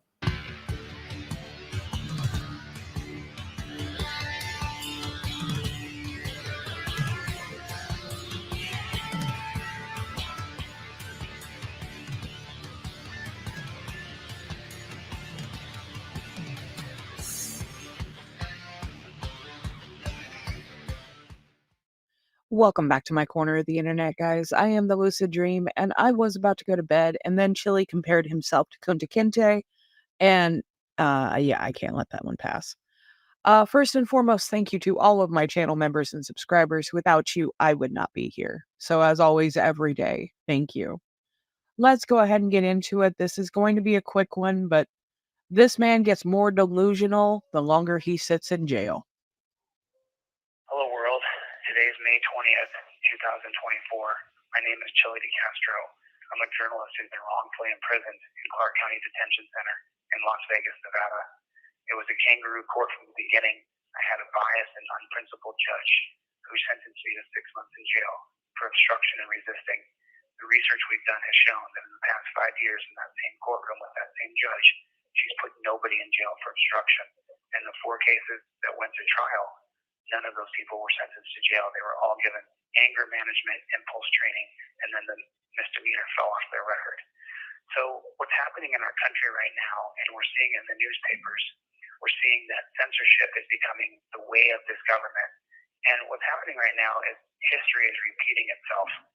If we go back to the year 1917, Woodrow Wilson has become president. And it's a real shame that he became president at all whatsoever. Because what happened in 1912, Theodore Roosevelt and William Howard Taft ran against each other, and they were both the Republican representatives. And then they split the vote. They got 7.5 million votes, and Woodrow Wilson got 6 million. If they had not ran against each other, then most likely Theodore Roosevelt would have been president because he got more votes than William Howard Taft. However, when Woodrow Wilson got in, he was an authoritarian, total demagogue. And in 1917, he encouraged Congress to pass what was called the Espionage Act. And so in 1917, Woodrow Wilson encouraged Congress to pass the Espionage Act. And the Espionage Act said that if you say anything that's against the government or against the military, then you can be sentenced to jail for 10 years and fined $20,000. And then in 1918, he encouraged the government to pass the Sedition Act, which limited what you could put in the mail as far as petitioning to the general public or petitioning to the government. And he gave the Postmaster General the right to simply throw away your mailing. So then what happens in 1918, Eugene Debs, who had ran on the socialist ticket in 1900, 1904, 1908, and 1912, every single election, Eugene Debs, who was a socialist and a communist, which I don't agree with, but he has the right to run. He has the right to be heard. In 1900, I think he got like 100,000 votes when he ran against McKinley. And then in 1904, when he ran against Theodore Roosevelt, he got a couple 100,000 votes. And then in 1908, when he ran against William Howard Taft, he got 400,000 votes or something like that. And then in 1912, when he ran against Woodrow Wilson, he almost got 1 million votes. And then Woodrow Wilson gets into office, and he passes those two acts back to back, 1917 and 1918, the Espionage Act of 1917, the Sedition Act of 1918. Later in the year in 1918, when Eugene Debs gives this speech that's anti-war, he's arrested and sentenced to 10 years in prison for giving a speech that's anti-war. What are we seeing in today's world? They now are making it, and both House and Senate voted on a bill that makes it a criminal act to say those words on a college campus. We are repeating history. That's what's happening right now in our country. They're repeating history. The government is censoring words you can say because they don't like them. And we have to stand up against that. You have a First Amendment right enshrined in the Constitution, enshrined in the Bill of Rights, that has been there since 1793. You have the right to petition the government. You have the right to say words you want to say as long as you're not threatening somebody else with harm. You can petition the government anytime you want. As long as you're not sending out threats, then you can send any petition you want. The petition should be clean. The petition should be fair. The petition should be honest. You should be redressing government through petition.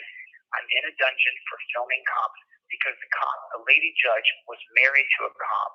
Her last name is still the name of Lieutenant Zimmerman. No, Chili, you're in jail because you committed a crime and you're an asshole. But anyway, what he fails to mention is Debs was actually released. The Sedition Act was repealed in 1920, and anyone who had been convicted under it was released. So our government is not perfect. It is never going to be perfect.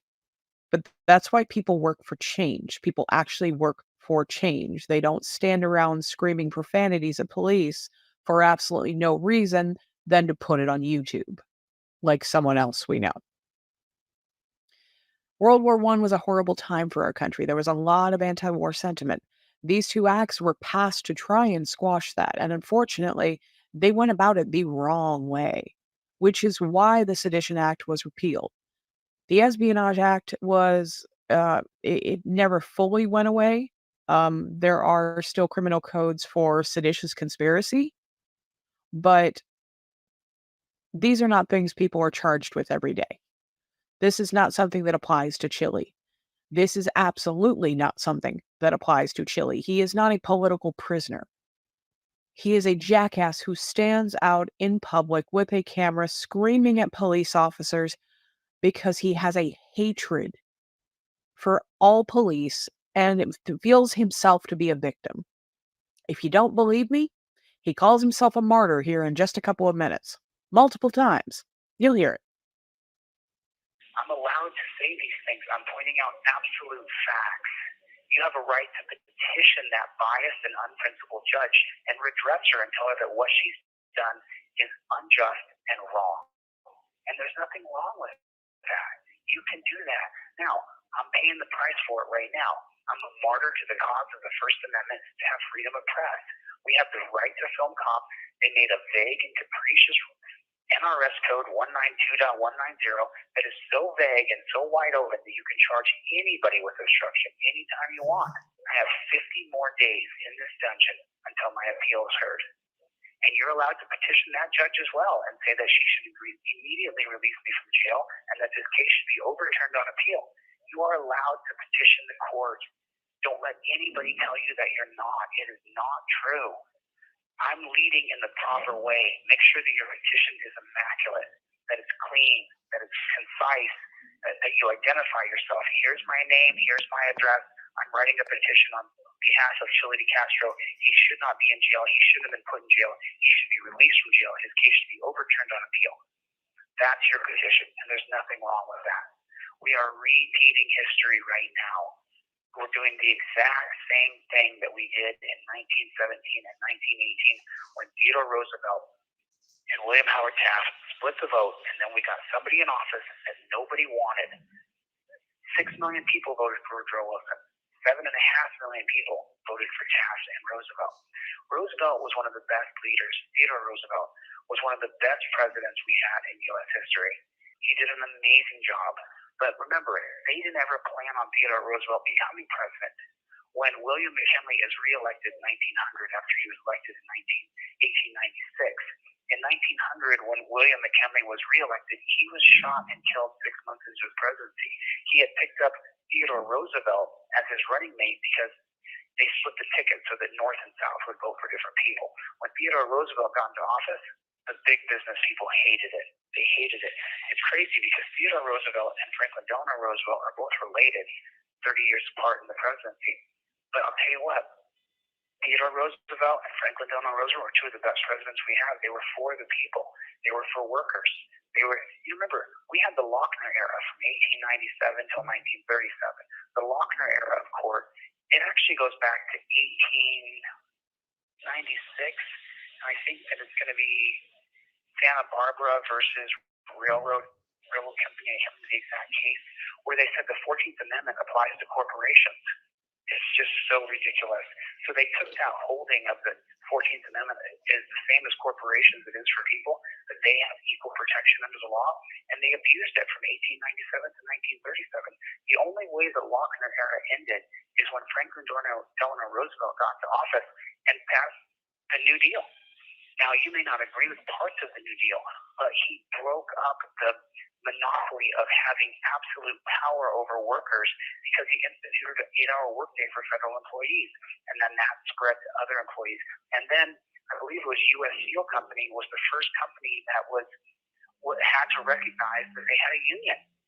And now what do we have unions for in our country? The most powerful unions in our country now are government unions, the police unions, the postal workers unions, but regular unions for regular people, they don't exist.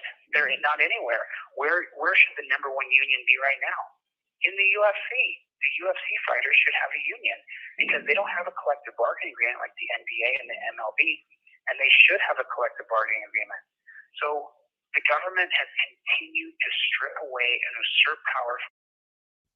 Wait, is he trying to say that the government is stopping the UFC from unionizing? Because I'm pretty sure that's not true. I know they have talked about unionizing, but I don't believe it's government interference that is stopping them from unionizing. I mean, just blame it on Conor McGregor. I mean, the guy's crazy anyway. Just blame it on him. The people using everything they can to hurt us and work against our Bill of Rights. And so that's where we are right now. That's what I'm in right now. I'm in this horrible dungeon right now, and I'm dealing with this crap because I stood on my First Amendment rights, and now I'm in a dungeon. So I literally am a martyr for the cause of our First Amendment right to be press. Tomorrow on May 23rd, 2024, we have a hearing in the district court. The hearing is about an enlargement of pages for the motion that Chris Oram filed.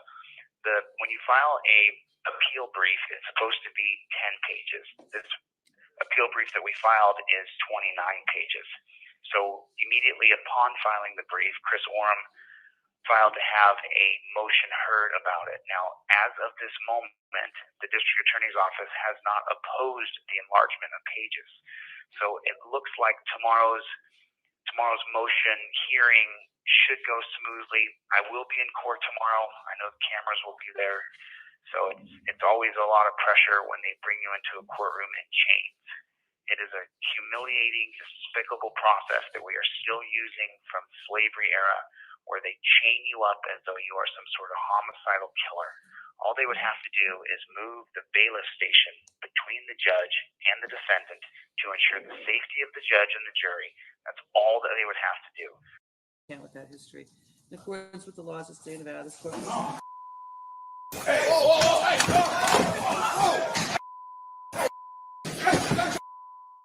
instead of that, they put us all in torture custody. The process of going to All right, real quick. That's actually amazing. Like, as soon as he said that, the first thing that popped into my head was that clip. Because it's like, why do they do that to people? I don't understand. That clip isn't from 100 years ago, back before they had control. That's very recent, like within the last, couple months?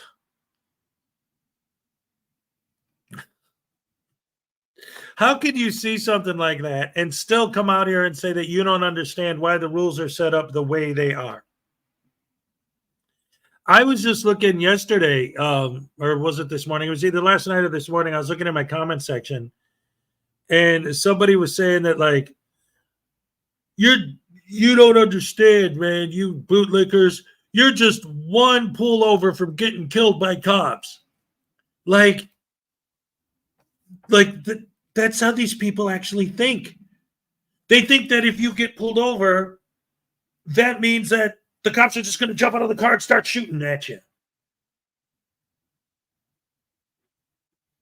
What delusional anti-universe do these lunatics live in?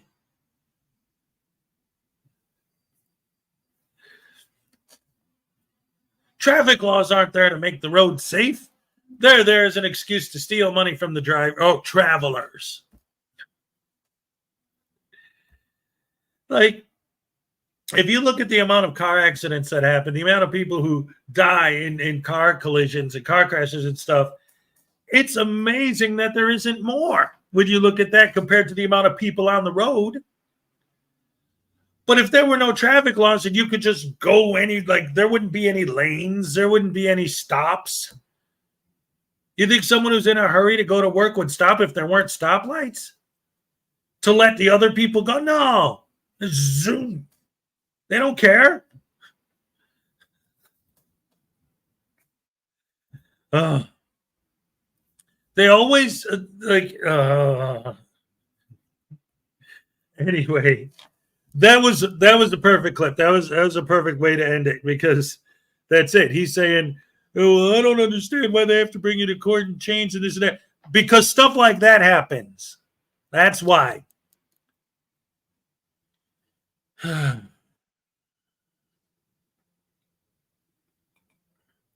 Taking advantage of anyone is disgusting and is a disgusting, unforgivable human trait. F you, Chile. Yes, exactly.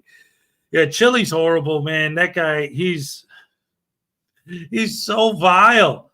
He's vile. He's a disgusting, vile. I almost don't want to call him a human being. He's so bad. Oh man. It's horrible, terrible, rotten, and no good what these guys are doing, and have been doing, actually. And I'll tell you, let me see where we at here. Since we're on the Chile train anyway, and we had Blackheart Knight in here earlier, he just did a Chile video. So why don't we do this real quick, and then we'll move on to the next video after that. Will probably be the one and only Unclean Hands. But for now, ladies and gentlemen, since we were talking about Chile anyway, I listen to Chile with earplugs in. Yeah, that's the only way for what he says to make any sense. So let's get this. Oh, wait a minute. Hezokuai Jenkins, he's a sad excuse for life and definitely a waste of oxygen. That's a fact. Factozoid. I did a whole video back in the day when he showed his entire plan for the whole transparency system that he wanted to invent. And there was something he said in it, though, and I pointed it out at the time, but there's something he said at the time that I think a lot of people missed, which to me was like, because he wants to get rid of the evil, tyrannical, totalitarian government, right? So how does he do it? He has unarmed men with these 3D glasses that when there's a crime, their job is to watch it. You can't intervene. You can't stop the crime. You just watch it. And then you ask the person committing the crime if they would be so kind as to join you in the bus, the rehabilitation bus, where you put them on the bus and let them beat up on a heavy bag for a while. But the part that I think a lot of people missed, because he wants to get rid of the evil totalitarian government, was that, and I showed this clip, he goes, my headphones are a beacon for drones. That specific line comes from him saying that these guys are unarmed. They have their sasumatas and their air pumps that they could knock you down with an air pump. They could get you to stand still long enough to allow you to hit them with it. Hey, you, don't you murder that guy, because I'm watching you murder him. They're not going to stop stabbing just because you said that. But if they turn on their headphone beacon, the drones have guns. So the guy whose whole plan is in a way to stop tyranny is going to have these guys who are there that are not allowed to touch you, but they could bring in the drones to just fly around throwing bullets at the criminal. And sharpshooters on the tops of the buildings all over the city. So that if somebody does murder someone and then runs, the sharpshooters and the drones will be boom, boom, boom, boom, boom, boom. So they'll just be firing shots all over the city.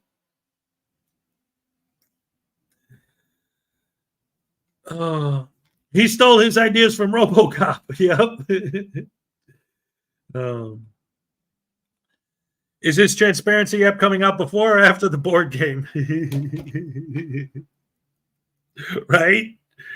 Oh, man. He just wants to merge between Skynet and Judge Dredd. Yep, exactly. Ladies and gentlemen, with the last word on Chile, Blackheart Night. Here we go. And then we'll move on.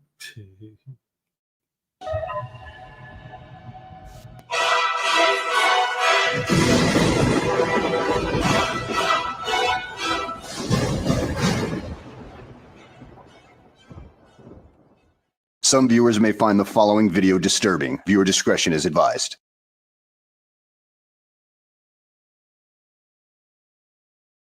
Well, hello and welcome back to the channel, everybody. And in today's video, we find ourselves perhaps in Las Vegas, perhaps in California. Either way, we've got a man who fancies himself a constitutional law scholar and another guy who actually is an attorney. And they are very much at odds with each other, considering that Mr. Chile DeCastro, numbskull himself, all but called out Patrick Darcy by name as a complete charlatan. Well, we all know who the real charlatan is, and it isn't Patrick Darcy. Now, let's go ahead and sit back, relax, and watch these two opposing viewpoints and watch Chile make a complete fool out of himself once again. Hello, world. Today is May 18th, 2024. My name is Chile DeCastro. I'm a journalist who's been wrongfully convicted and locked up in the Clark County Detention Dungeon in Nevada. I'm an innocent man who's been put in jail for filming a cop, and that is the extent of any so-called crime. Well, Chile, your so-called crime does exist, no matter how much you call it so-called. And some real lawyers have tried to help you out, but you just spit in their face and say that you're a constitutional law scholar and that you know better. So, dude, you've essentially burned your bridges and never looked back. Not a smart move when there are so many people actually trying to help you. Especially this guy right here, but we'll get into that later on. It's absolutely preposterous that I'm in here, and while I'm in here, you're going to be led by people who are going to mislead you. People are going to try to scare you and say things that simply don't have any constitutional merit or value. Oh, he must be plugging his trifold at this point. I mean, he does realize probably like the rest of us, that it is full of shit. I mean, even some of the First Amendment auditors out there have begun to realize that. They just don't. So I've asked the people to petition the court, and as you should, I have a hearing coming up for the appeal brief that's going to be on July 10th, 2024 in front of Michelle Levitt, Judge Michelle Levitt. The court should be petitioned to release me and to grant my petition to be released. It's called an appeal petition. So that's what it is. Everything filed in the court is a petition or a writ.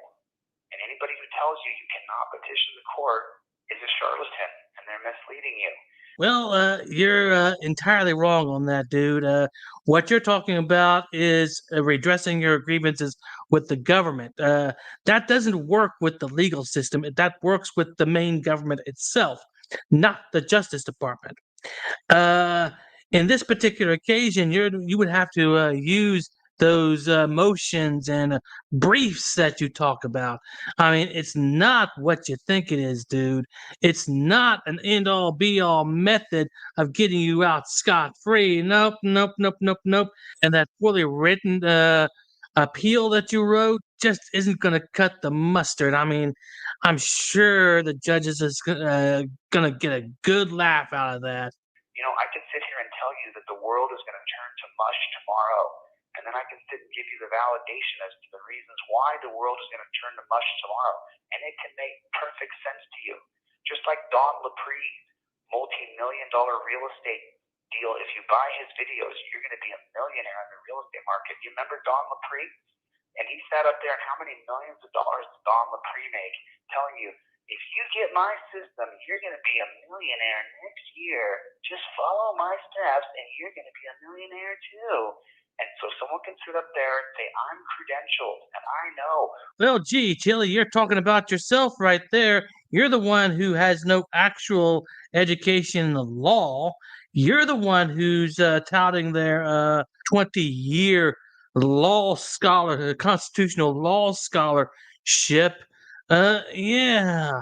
It seems like, yeah, you might be the snake oil salesman in this case, but of course, this is just a ploy to try to make Patrick Darcy look like an incompetent buffoon, I'm sure. No, I don't think that's going to work in this case because you are probably going to find out that Patrick is an actual attorney where you are just some pissant from nowhere. Well, let me give you just a little bit of a rundown on the history of petitioning in America. July 14th, 1798, President John Adams signs the Sedition Act that says that any sort of obstructing of federal law or for publishing malicious or false writings about the government or the military will get you locked in jail. The Sedition Act does not last. It's going to fall because it's illegal. The First Amendment gives you the right to petition. Well, dude, let me give you a little bit extra history on that act right there that you're talking about. The Sedition Act was pretty much the death nail of the Federalist Party back then. Once they passed that, they kissed their butts goodbye because they were all voted out of office in the next election. And essentially, it was really the first challenge to the First Amendment that had occurred. But this has nothing to do with petitioning the courts to let people go like that. I mean, no, dude. You might want to recheck your scholarly work. And I'm calling for you to petition the court to release me because it's perfectly legal to petition the court. July 29th, 1835, a boatload, an entire boatload of abolitionist material goes from New York down to South Carolina in Charleston. What do? They burn it. They burn all the abolitionist material. That's on July 29th, 1835. Well, then on December 2nd, 1835, Andrew Jackson, in his annual address to Congress, calls for banning the petition of slavery literature. And then this is the big push right now to get slavery abolished in our country was in the early 19th century. So then on February 4th, 1836, the racist Senator John Calhoun says that it's not the right of the federal government to ban mailing petitions. It's up to state law. that state law can ban the mailing of petitions. This is the history of petitioning, and it's just not true. Then on March 9th, 1836, after 2 anti-slavery petitions are submitted to the Senate, John Calhoun from South Carolina, he proposes banning petitions about anti-slavery from the Senate from now and forever. Now, the Senate is going to strike that down, but the House has not heard the bill yet. And what are we talking about? We're talking about the House of Representatives in the United States government in 1836. Half of them are attorneys. The fact that many of those senators were attorneys really has jack all to do with what you're talking about. You can petition the government, yes, but can you petition a judge like you're proposing? Can you present a case law, case study, or any literature that says or points out instances of this kind of thing happening where people have gotten together to petition a judge to release somebody and it was legal? Can you do that? Because all you're doing here is showing examples of people petitioning the government, not judges. May 18th, 1836, Henry Pinckney of South Carolina, he proposes the gag rule that you ban all petitions, resolutions, memorials, propositions, or papers relating to the subject of slavery on the House floor. May 26th, 1836, the House passes gag rule that says you can't put any petitions into the House that have anything to do with interfering with slavery. December 27th, 1836, John Calhoun from South Carolina argues that the states reserve the right to ban abolitionist petitions in order to prevent the federal government from becoming a vehicle of anti-slavery activity. All right, we're starting to get past the Patrick Darcy stuff and into the same stuff we were just talking about. So maybe we'll just move on to the next bit. But yeah, Chile is so off the rails since he's been locked up. And he's just getting himself deeper and deeper and deeper and deeper. Audit them is planning on threatening and striking everyone, or so he says. He doesn't know what we are capable of. So I saw the live stream where Audit them announced that he was doing that. And he laid it all out. I don't think he realized that, people could see live streams, even if he deletes them immediately after, they could see it while it's live, like I did. And he specifically said that, and again, we don't know how much of it is true because it's Audit them. But what he said was that he wouldn't name names, but he said that him and a group of other auditors have gotten together and they plan on spending about a month or so cataloging all the videos that come out that mention them in any way or use their footage in any way. And that once they all together have a big group, they're all going to put all these copyright strikes against them all on the same day. It's going to be like a mass attack. And the idea is you only have like a certain amount of strikes you can get within a certain amount of time. So by doing them all on the same day, the idea is to put everyone over the limit on one day and just shut everyone down immediately. Boom. That's his plan. So good luck with that, prominently displayed. We'll prominently display to people how to put privacy strikes against your videos to have your victims go ahead and do that. How about that?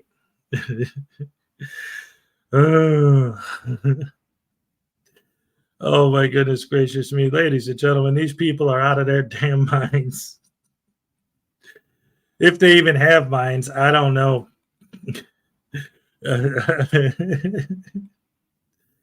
I shudder to think what these guys are capable of when it comes to stupidity.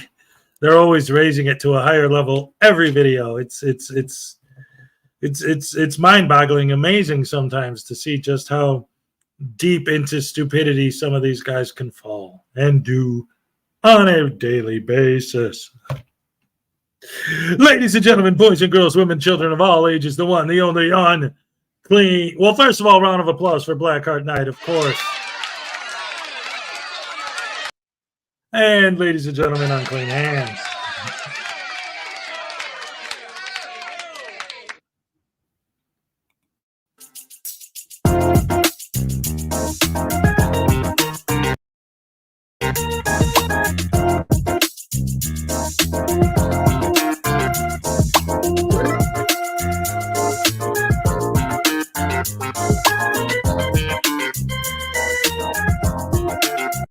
Good morning, ladies and gents. Welcome back to the channel. Always a pleasure to see you here.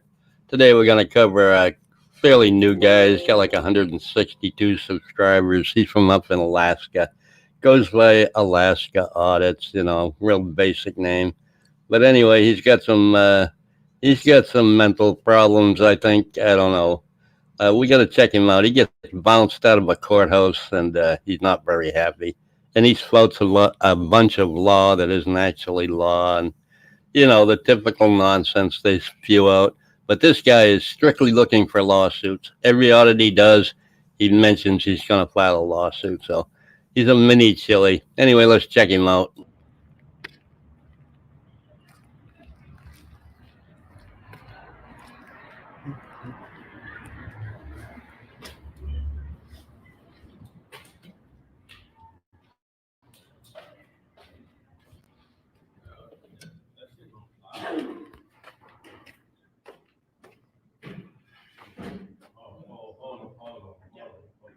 Hello. Hey, how you doing?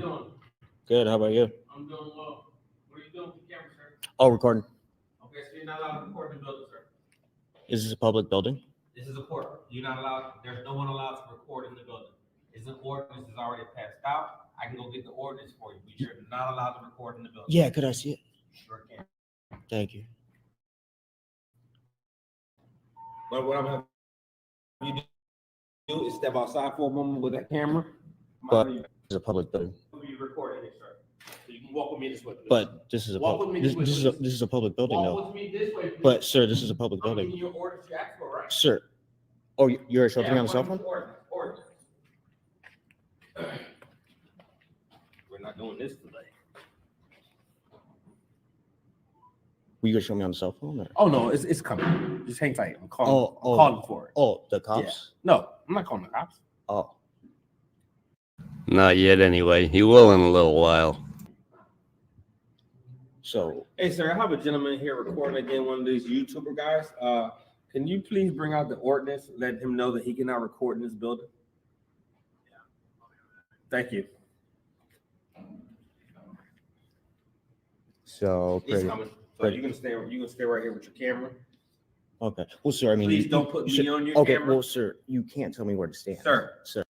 Get ready, folks. You're about to see a lawsuit-worthy battery. Also, you're going to see some prior restraint here, or what he thinks is prior restraint, which he has no idea what that is. Anyway, let's check it out. Do not put me on your camera. You do not put me on your camera. Stop, don't sir. Put me on your camera. Don't touch my camera. Do not put me. Sir, please stop. Do not put me on your camera. Stop, sir. That's battery. Now, I want you to pay special attention to this auditor. There are several things about him that are freaking me out. His front teeth are folded back inside his head a little bit. He's got the almond-shaped eyes. He's got the earlobes that run right down into his jaw.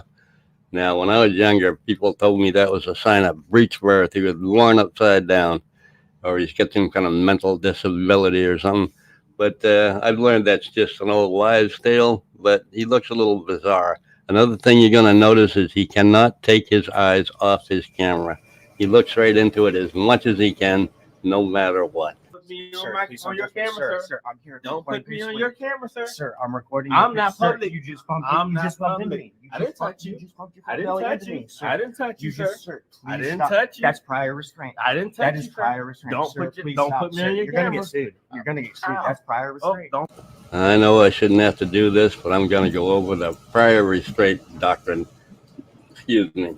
Okay, every definition I can find of it. We'll start with a dictionary definition. Prior restraint law, judicial suppression of material that would be published or broadcast on the grounds that it is libelous or harmful. In U.S. law, the First Amendment severely limits the ability of the government to do this.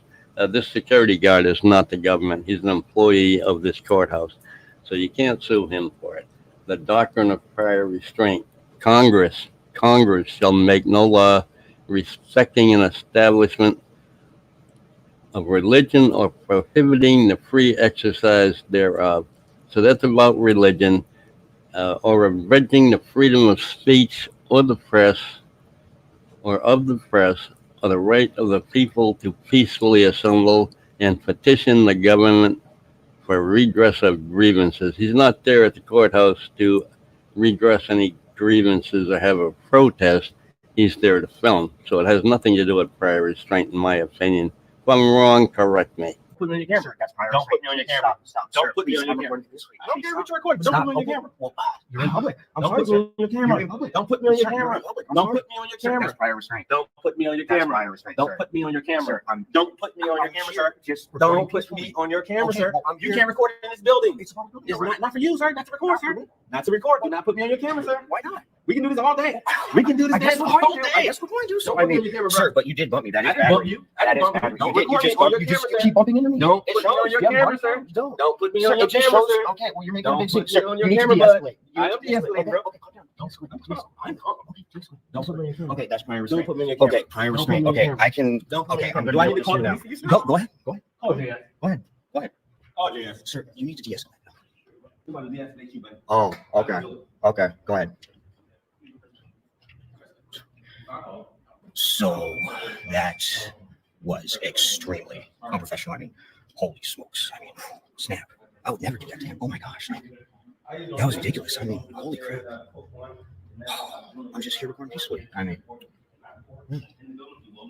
He cut the rest of the video out, but he made another video carrying on for this thing here where he tries to file a complaint and do all kinds of weird shit. Let's check that out.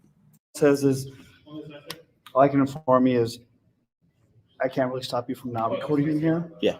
But, we just have other people coming in. Okay. It's just something the court has decided. I don't have the ordinance on me, the paperwork for it, but. Yeah, the area court administrator states that you are allowed to do this. This is fine, right? But you just can't do it inside in a public area. So you can go out, yeah. So, but as long as we're in public, because this is a public building. Yes, no, it is. You're right. Okay. But the area court administrators, they're the one who make up the rules for the court system, and that states that you can't film in a public area inside the courthouse. It's for privacy victims. There's people coming in and out of here all day long. That you understand? Does that make sense? Yeah. Could you? The guy just can't take his eyes off himself. You have to be staring at himself, watching himself while he's recording all the time. Instead of looking at the officer when they're trying to have a conversation, he's looking at himself. That's another trait that Chile displays. And I'm going to show you why I say he's a Chile copycat. He has a video about what to do when you get stopped. I'm going to show you that video. It's absolutely word for word delete laws. So I hope delete laws doesn't find out about it, because this guy might get his own lawsuit. Anyway, let's finish. You got their card on? There, Did I get their card? you have to. Could you? I'm sure that we can find it. Okay. Well, I mean, I'm trying to do business here. And No, yeah, I get by it. the way, that gentleman over there, he committed battery. He bumped it on camera. He bumped into me. Prior restraint, blocked my camera. Yeah, let's. I would like to file. I would like to file. I understand, man. Are the cameras in? Yeah, there are. What? We can file. I don't see any. This gentleman's requesting the Yeah, supervisor. on the wall right there. Okay. Yeah. Okay. Yeah.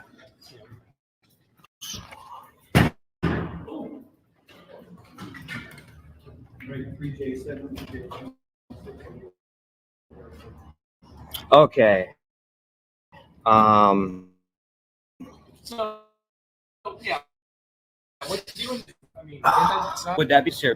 I mean, he came up to me, bumped his big fat belly into me, and then prior restraint blocked my camera. Cry me a river. Good luck on that lawsuit anyway. Anyway, let's watch his Chile DeCastro rip-off video. You have to excuse the way I talk. My mouth dries up in about 3 words, so it's a little difficult. I've got cotton mouth here for the next week or two. Anyway, let's check out the video where he rips off Chile's script. Here we go. Hello. Alaska. This video is for Alaska, okay? This is going to be how to survive a traffic stop in Alaska, okay? And the reason why, you know, compared down to lower 48, you know, the traffic, you know, down there, like let's say California, they drive pretty, you know, brutal down there. I mean, snap, I thought I was a fast driver. They showed me how it was done. Okay, so that's basically the reason why, you know, you don't want to be, you know, having your hands out the window and then, you know, car comes by 100, well, you don't have hands no more, okay? I don't want that happening, okay? All right, so, I'm pulled over by a cop, okay? Cop pulls me over. The first thing I am going to do as fast as possible, okay, I always carry 2 cell phones, okay? All right, first thing, all right, get these babies rolling, okay? I got 5 cameras in this vehicle, okay? All right, this camera right here, dual wielding recording. Camera facing me, camera facing, you know. Okay, then this camera right here. I'm going to have this camera, you know, facing my body. You know, it's on me. Sounds kind of way too familiar, doesn't it? Oh, don't worry. He's actually got a trifold. He's going to whip out his trifold here in a minute. Yeah, it's hilarious. Okay. Okay, and then my drive cam. All right, so real quick, I want to throw something out there. All right, because I mentioned this earlier too, and because I had someone in my comment section saying this, and what he said, the words he used are very important. Trying to get into like understanding or trying at least to comprehend where these idiots are coming from. How to survive a traffic stop. I've been pulled over. Not once did my survival ever even come into my head. All I ever thought about was whether or not I was going to get a ticket. Cop comes up to the door. Can I see your driver's license registration? And driver's license registration. He runs you. He sees what's up. Says, you're going too fast. Yeah, I know. I'm sorry, officer. I'll slow down. Sometimes he'll say, all right, get out of here. Sometimes he'll write you a ticket. And then you go about your business. The worst thing that ever happened to me when I got pulled over was one time I was driving. I didn't have my license physically on me. And yes, I will say that the cop was being a dick. He was. But he didn't murder me. He made me pull over and walk. He said, well, you can't drive if you don't have a license. So, sorry, buddy, I can't let you drive. So I'm like, well, just write me a ticket. And then in court, I'll show that I have a license. And then, no. So he didn't have to do that. But, okay. I was in Chicago at the time, in my neighborhood. So I just hopped on a bus, went home, grabbed my license. Hopped on another bus, went back, got in the car, and drove it back home. Yeah, pain in the ass, but nobody died. Like, what do they mean how to survive a traffic stop? These guys really, truly, honestly believe that when you get pulled over, the intent of the cops is to murder you. Where does this, how do they, what are the,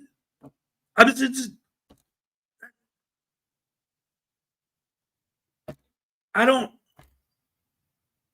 and so I've seen, because they could point to videos where people who got pulled over, the interaction ended up with someone being unalived. I've seen that.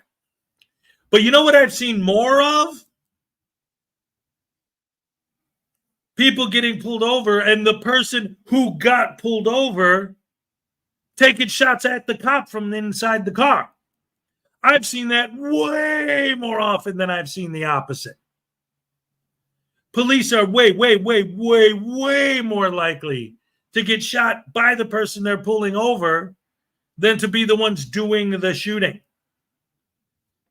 So the fact that these guys feel like If you get pulled over, you have to show them your trifold so that they don't kill you. Why would they kill you? Where do you live? What world are you from that you think that's a thing? Because you heard, and again, it goes back to the Paul Harvey policeman speech that I play. Like, when cops are bad, yeah, you're going to see that on the news. Because it's the news. The news isn't telling stories just about every time somebody does something good. So yeah, you're always going to see the cops, the bad cops doing bad things because that's the stuff they're going to cover on the news. But what about the hundreds and thousands of transactions that take place every day that are fine that they don't talk about? Those don't exist in the minds of these lunatics.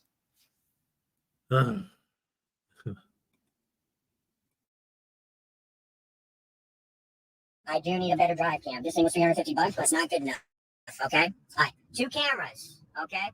So, I have a total of 5 cameras. Okay? All right? This is 2 right here, dual wielding. 3, 4, 5. Okay? And don't even talk to the cop. When he comes up, okay, let's say somehow he's got probable cause to search your car. Okay? Don't even mention drive cam. Just don't say that. Okay? If he does plant evidence, like hidden cameras, not gonna capture it. So, best thing to do, don't say anything. Right? Okay. So, cop comes up. All right. He gets out of vehicle. So what I'm going to do, okay, now this may sound ridiculous, but this is serious. People get shot all the time, okay? My hands going through the sunroof is at night, my lights are coming on my camera, literally, hands in the air like you don't care, okay? Do not be embarrassed. This is like a death. I don't want you guys to get shot, okay? All right. So, okay, cop, he came up, right? All right, so, the cop, okay, today's officer, all right, the trifold, Team DLZ, okay? You have to know when you are stopped by the cops, you have to know your First Amendment right, you have to know your 4th and your 5th. It is crucial to protect yourself against dirty cops. That's right, folks. He has possession. He paid $25 for an indestructible trifold that Chile himself doesn't even use, that has most of the laws are misstated or misunderstood, and they just don't work. They just don't work at all. So he's going to promote it. Because if 40% of cops beat their wives, yeah, we're in trouble. And that's true. Okay, all right. So, cop comes up. Okay. He's going to be like, where are you going? Where are you coming from? What are you doing? You've been drinking. Okay. Sir, I invoke my First Amendment right, my 4th Amendment right to no searches and seizures. Or I always say my First Amendment right to press. Okay. I invoke my 5th Amendment right to remain silent without counsel. And remember, you're rolling, baby. Cameras are going. Cameras are going. Okay. All right. So. Oh, good Lord. I can't take it anymore. I can't watch any more of his videos. That was only half of it. I'm not going to put you through the rest of it. It's ridiculous. It's straight up riff-off with silly stuff. At least he mentioned his name, so he's giving him a little bit of credit. Yeah, hold this trifold up and you'll surely get arrested every time. What an idiot. Good God, this kid. He's new. He's got 164 subscribers. The video I just showed, he's got 18 views on. It's been up for a freaking month. Anyway, hope you enjoyed the video. Y'all have a great day. Love ya. Bye. All right. Round of applause for unclean hands. Yes.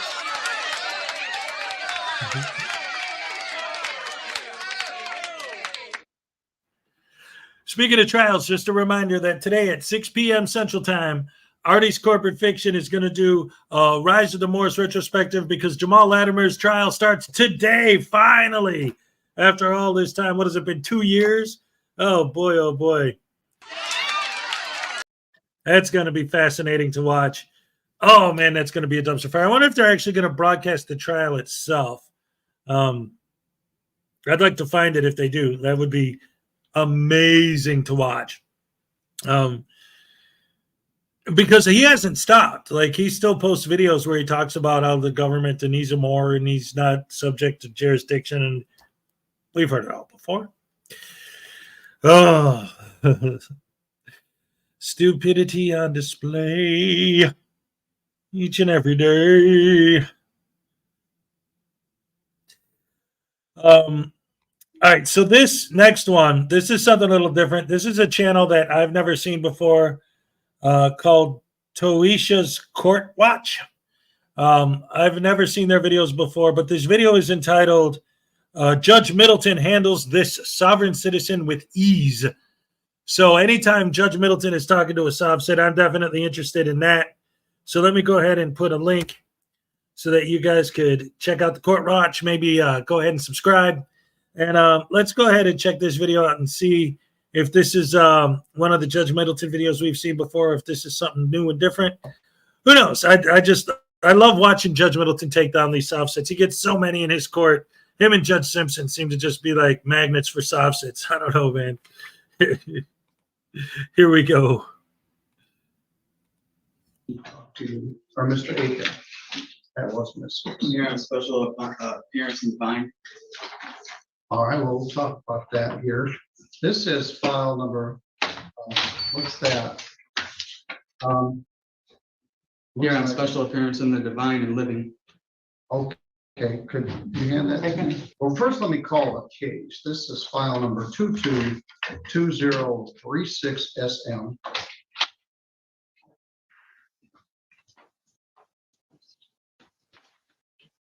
I'll give this back to you. You don't want to lose this. This is a birth certificate for Justin Michael Aiken, who happens to be the person that got this citation, Justin Michael Aiken. I don't want to keep that. I don't want you to lose it. You need it. Anyway, that's you. Mr. Aiken, you're here under one appearance or another. You got a citation charging with having no insurance. The last lady had the same charge. That's a misdemeanor. It's punishable by up to a year in jail, a fine of up to $500 and not less than $200. The second count is the one that carries a driving suspension. That's called driving suspended. Misdemeanor punishable by up to 93 days in jail and a fine of up to $500. That carries 2 points and it requires that your license be suspended. So that could affect your ability to drive a car. And then the third count is a registration plate violation, which is a civil infraction. I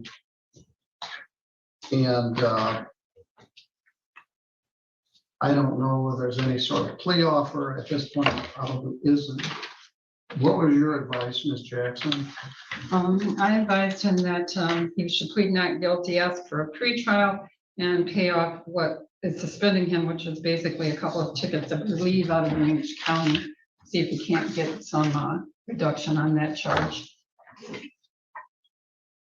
That's not bad advice. Mr. Aiken, she's recommending at this point that you plead not guilty, and I don't have a problem with that. Your driving record shows that you had some previous insurance tickets that you didn't pay. And then she indicates you may also have some things from Indiana, LaGrange County. Branch, what's that? Branch County. Branch County. Okay, let me look at this because I did look at this yesterday. The staff has been talking with you. They say you're very polite and respectful, but may not completely understand everything. Your driving record shows that you are currently suspended. You do have an ID. You have Coldwater, March of 22, failed to comply with judgment. That means you didn't pay the. Hey, ladies and gentlemen, we got a gifted membership from David E. Pearsons. All right, thank you so much. Here's your happy dance. All right, yes, thank you so very much. Yes.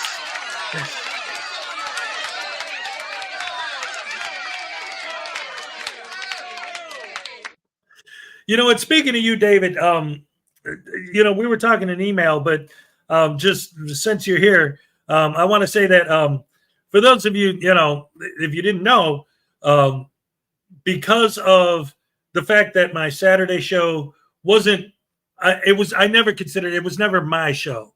It was me and Frauditor News Network. It was our show. Because of her health problems and stuff, she can't really do it anymore. And because now I only get my kids on the week, or I shouldn't say only, because before I didn't get them at all. Now I get them on the weekends, so that's a good thing. That's more. But I only see them pretty much on the weekends. I mean, they come over during the week sometimes, but we get into all the specifics. But the point is, because of all that, I'm not doing the Saturday show anymore. And this Saturday's guest was going to be David. So since that's not going to happen, maybe you and I could work something out to have you come up here on one of the morning shows sometime and kind of do whatever what we would have done then. So let me know if you'd be interested in that, or if it's too early for you or whatever. But let me know. That's something we could work out. Anyway, back to the video, guys. Thank you so much. Ticket. And so her advice is probably pretty good. What would you like to do, sir? Well, there's case laws here that states that the use of an automobile as necessary joint to the earnings of a livelihood as modern life requires use in the interest of realism to conclude the right to use as an automobile on the public highways partakes of nature of a liberty within the meaning of the constitutional guarantees. Barbarian versus Luzier, 1958, 139, A2D, 869, and then the right to operate a automobile upon the public streets and highways is not a mere privilege. It is a right of a liberty, the enjoyment of which is protected by the guarantees of the federal and state constitutions. Adam versus City of the Pocatello, 416 P.2D 46 4891 Idaho 99 1966. And a traveler has an equal right to employ an automobile as a means of transportation and to occupy the public's highways with other vehicles in common use. Campbell versus Walker, 78, Atlanta 601 603 2 Boyce Dell 41. Also, the word automobile connotes a pleasure vehicle designed for the transportation of persons on highways. American Mutual Liability Insurance Co. versus Chaput 60A.2 D2, 118. Motor vehicle, the term motor vehicle means every description of a carriage or otherwise convenience propelled or drawn by mechanical power and used for commercial purposes on the highways. The term used for commercial purposes means the carriage or a person or property for any fare, fee, rate, charge, or other considerations, or directly or indirectly in connection with any business or other undertakings intended for profit. A motor vehicle or automobile for hire is a motor vehicle other than an automobile stage used for the transportation of persons for which remuneration is received. International Motor Transit Co. versus Seattle 251 P120. So does that mean you want to plead not guilty to this stuff? Yes. All right. Because I don't know if there's a club, you pay dues. As I said, the staff said you've been very polite and respectful, but you are woefully misinformed. People keep coming up with these. I have one more thing. Well, anyway, everything you just said has no meaning to whether or not you need a valid driver's license or insurance in the state of Michigan. And the problem is, Mr. Aiken, you could take all this misinformation and really get yourself in a difficult circumstance. I don't know who's teaching you this, whether you learned it yourself off the internet or you got a mentor that is getting you down this rabbit hole. But I don't want you to get yourself in a situation where you're going to have to live to be 99 years old to get your driver's license back. Right. So first of all, Mr. Jackson's advice that you pay the ticket in Branch County would be helpful. Everything you just said has a thimbles full, an empty thimbles full worth of effect on anything. Your driver's license is suspended by the state of Michigan. You can travel all you want, but you can't drive a car until you get that cleared up. Secondly, you're not an independent nation unto yourself. You need insurance. I don't want you to get all sideways where you can't get your license back from following this irrelevant, meaningless information that you've been provided with. You seem like a nice young man. So I'm going to show you a plead not guilty. Would you give Mr. Aiken his birth certificate back? I don't want him to lose that. Now, you said there was something else you wanted to tell me? Yes, if that's okay, Your Honor. Yeah. Okay, it states right here, under U.S. Supreme Court decision, that common law is the real law, the supreme law of the land, that codes, rules, regulations, policy, and statutes are not the law. So therefore, as an insurance, regulations, title, tags are not law. That's as it's stated here, Rodriguez versus Ray Donovan, U.S. Department of Labor, 1769, or 769 F 2D 1344, 1348, 1985. And then U.S. Supreme Court decision 1796. There, every man is independent of all laws except those prescribed by nature. He is not bound by any institutions formed by his fellow men without his consent. Cruden versus Neal. And this decision has never been overturned. Okay, I'm not sure where you get this stuff. If that were true, you wouldn't need me. You wouldn't need police. You'd have anarchy and people rioting in the streets and doing. We're about there now. People do whatever they feel like. If somebody says something they don't like, they shoot them. Somebody says something they don't like, they punch them in the nose. They feel like everybody else's property is their property. There's something here in the United States, here in Michigan and here in St. Joe County called the rule of law. And the judges don't make the laws, the legislature does. The judges are sworn to enforce them. So at this point, somebody gave you all this information, which doesn't really affect anything, and it isn't a legitimate defense. You're entitled to have it. You're entitled to be misinformed. I can't, and you're entitled to believe what you want. You're entitled to have a trial in front of 6 jurors. Yeah, we can do that. This isn't even. It won't even, that stuff won't even get to a jury. The only question would be, did you have insurance and were you driving?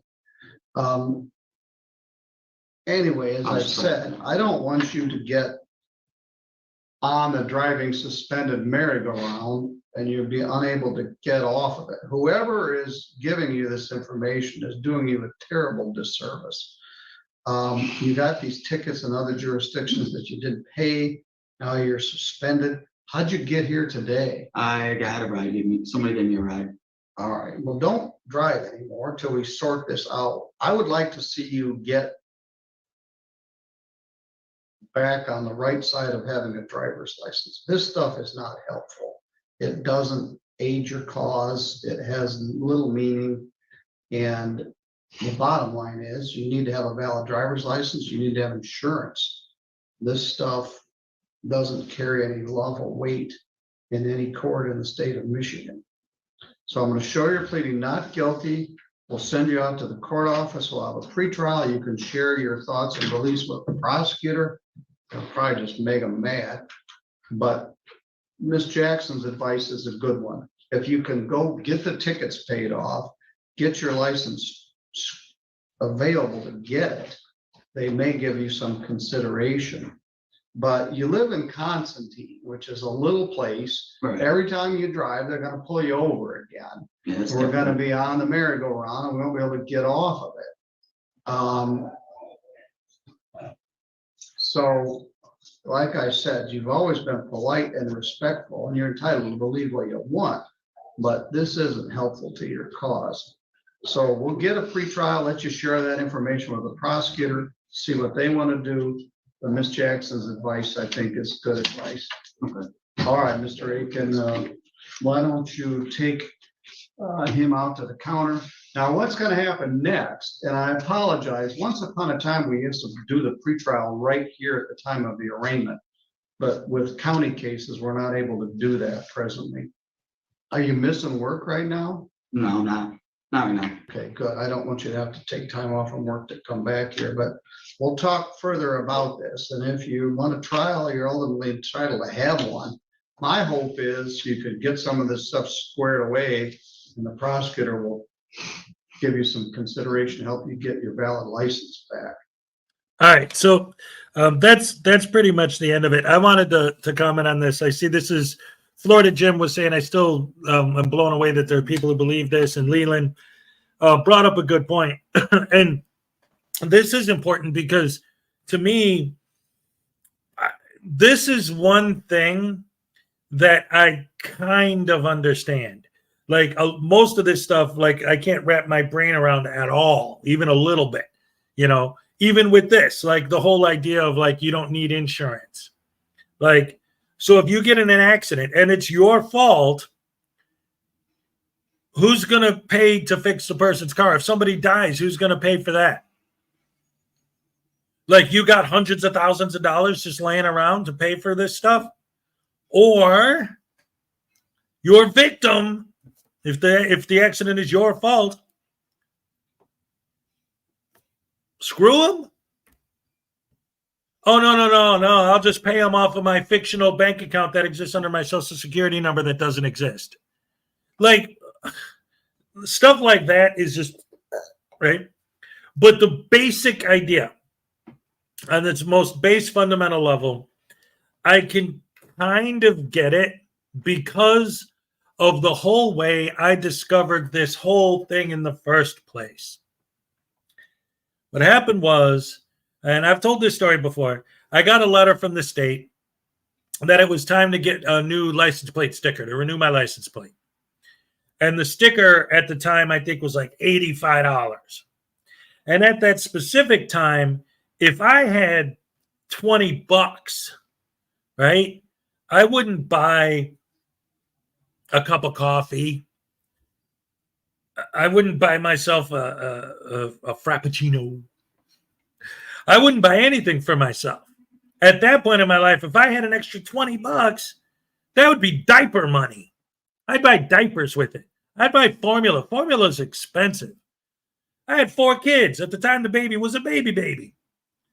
We need diapers. We need formula. We need this stuff. I don't have $85 laying around to get a new sticker for a freaking sticker. So I panicked. And I thought, wait a minute. Let me go online and research what my options are.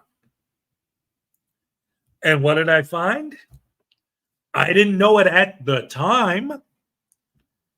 But what I found was a whole bunch of sovereign citizen nonsense talking about how you don't need a license plate. You don't need a license, this, that, and the other thing.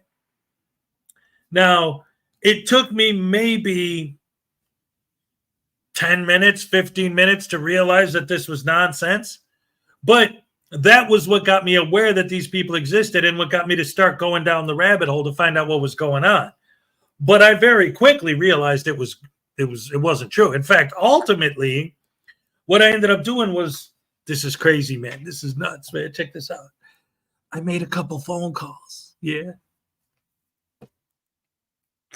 Problem solved. Set up a payment plan or whatever. Done. No problem. All taken care of. But anyway, the point I'm trying to make is, because of that experience, I could see how someone who's naive and desperate and, broke and can't afford for whatever, doing what I did, going online, researching this stuff, and falling into the trap. Oh, wait a minute. I don't need to pay for my new license as long as I say this, and this. To just tell them that I'm traveling. Cool. So on a certain level, to a certain extent, I can see how people could get sucked into this. But once it gets to a certain point, it's just, and again, it is ultimately a grift. And this is why I always say, one of the reasons why I hate the sovereign citizen grift specifically is because the people who created it were so clever. Because what blows my mind the most, especially if these people buy the fake license plate and they buy the packet to cash in on their fake bank account under their social security number, and if they buy all their fake paperwork to get their name removed and break all their contracts with the government, and they pay for all of these things that they don't, when they get busted, it blows my mind that they get mad at the government for busting them. They get mad at the cops for government and not get mad at the grifter who stole all their money by selling them this nonsense. But the reason why it works that way is because, like I said, the people who came up with the grift were very clever. And they wrote it in the script that if you do this and you get arrested, the fact that they're arresting you is proof that they're corrupt, is proof that they're evil, because if they weren't, they'd let you go.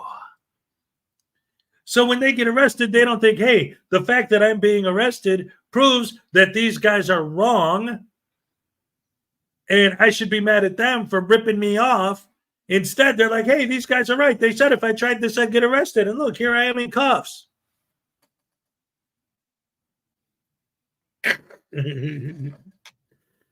I picture like a big pad. Like the kind of pads like you get like with boxing gloves, you know, just the padding on a metal bar. There's a big pad right here and a big pad right here and a metal bar that comes to a Y and it can toggle back and forth like this.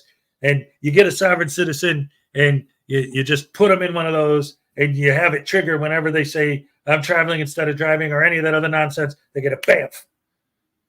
But I was traveling, bamf. But I was trying, bam, bam, bam, until they shut up or learn something. Or their brains turn into, well, their brains already are mush. LaDonna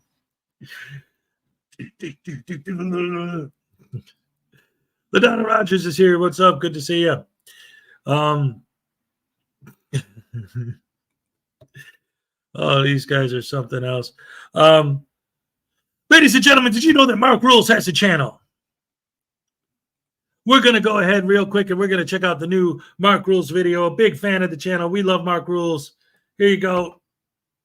There's the link. Go subscribe. Let's go ahead and check out the new Mark Rules video, ladies and gentlemen, just because it's Mark Rules.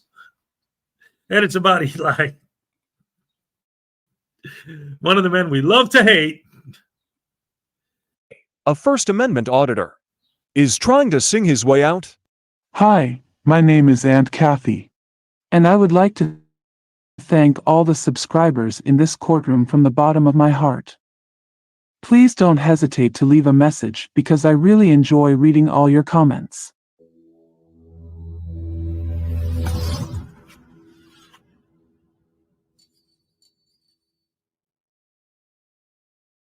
And now, out of respect, we all rise for the very famous and internationally renowned judge, Mark Rules. Unbelievable, a totally empty room. So this channel is hardly watched. And now I wonder who will pay for this beautiful dress of mine. Good evening, this is Belgium calling in. Hey, Aunt Kathy, why does my screen suddenly go black? Oh, Your Honor, Judge Mark Rules, don't look please. It's terrible. The plaintiff is there, but looks like he was attacked. We are now ready to listen to the plaintiff. Tell us your story, dear sir. We were all wounded at Wounded Knee, you and me. We were all wounded at Wounded Knee, you and me. In the name of Manifest Destiny, you and me. Oh, poor little thing. From the beginning, dear sir.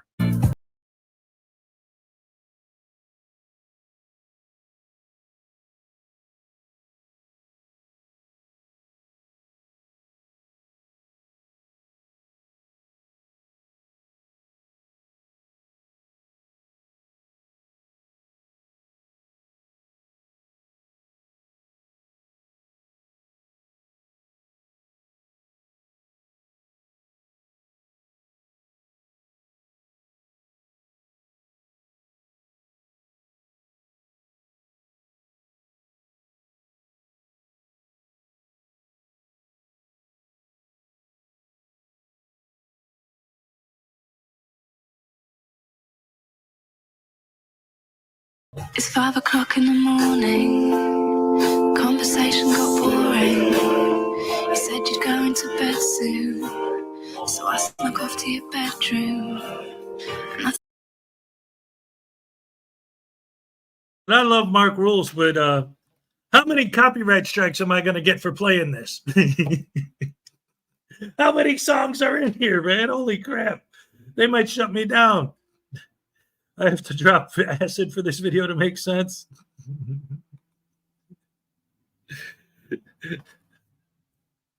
Oh, anyway,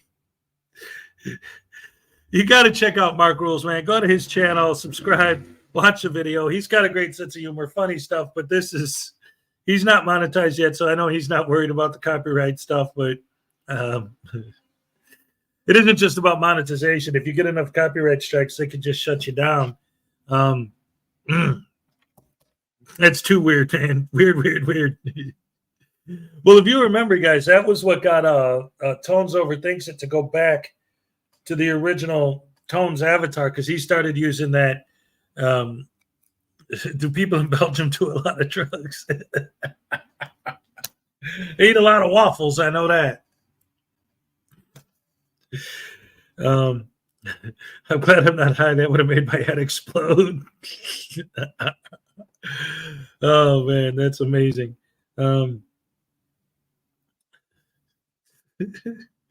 Anyway, there's that. So, ladies and gentlemen, let's end the show with some law talk with Mike, ladies and gentlemen. He's got a nice short one, a nice short soft sit video. But first, round of applause for Mark Rules. Huge supporter of the channel. We love Mark Rules.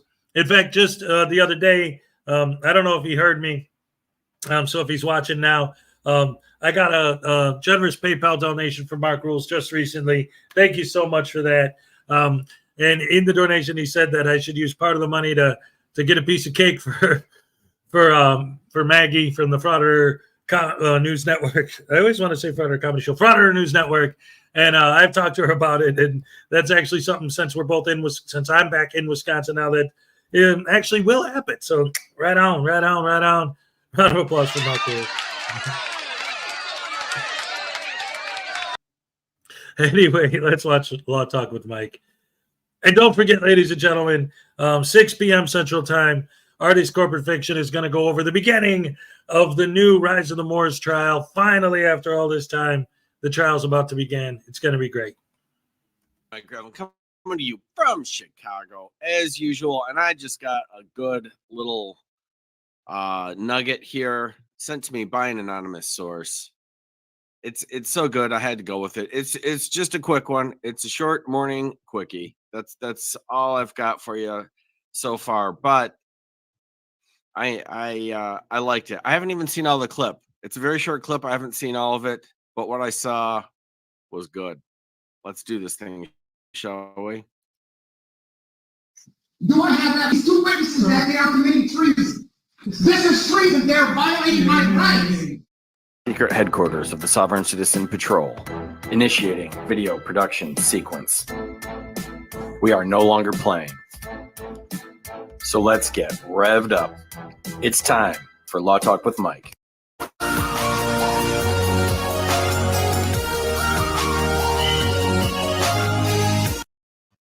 Okay, thank you for your patience there. We had a little bit of a kerfuffle. So, recalling case number 19S00472. That is the state of Michigan versus Thomas Ulrich Styron II, you said. And also calling 24W001025. That is the township of Ypsilanti, also versus Thomas Ulrich Styron. So state your name for the record. So, for the record, my name is Thomas Styron II. It's not the name you have attached to this case is not me. I believe that's a state created entity, Your Honor. Okay. And me being a living person, my name is in proper punctuation. I don't have a all caps name nor. Okay, I'm going to cut you off right there. Okay.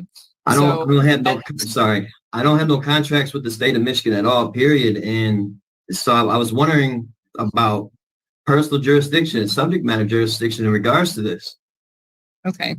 And you can continue to wonder about those at the moment. What I am doing, you have a show cause hearing on.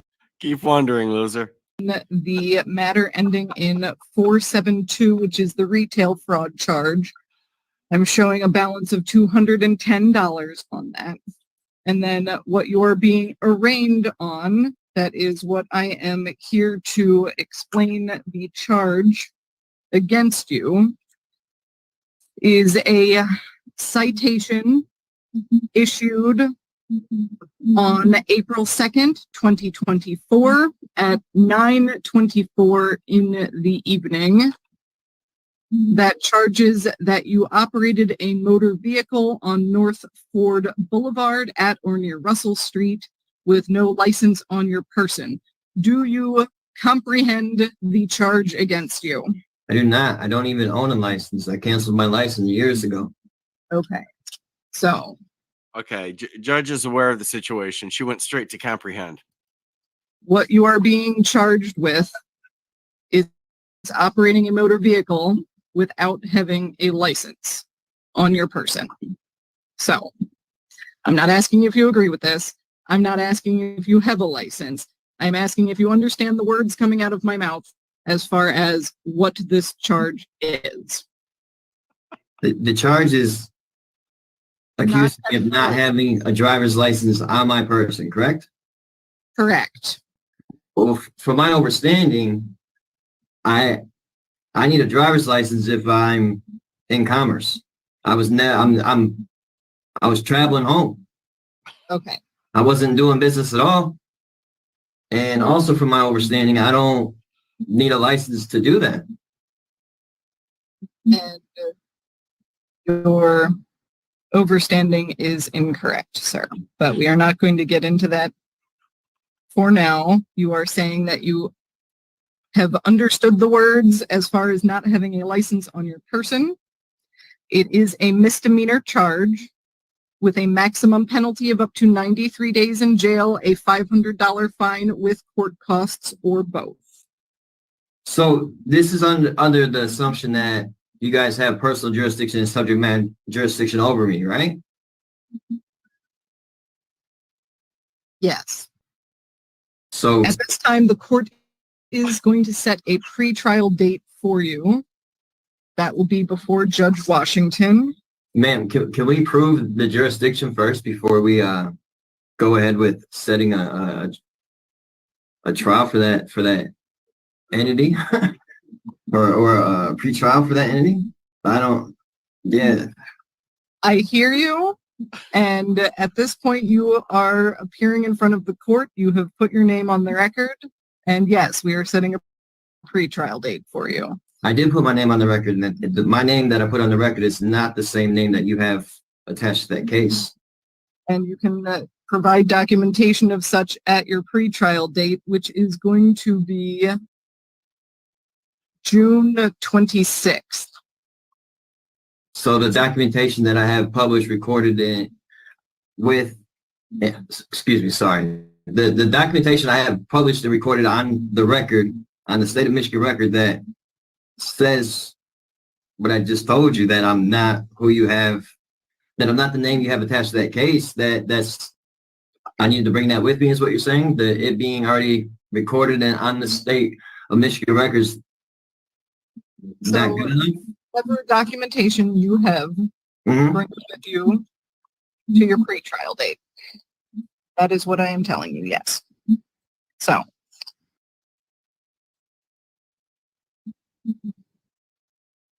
And again, that court date,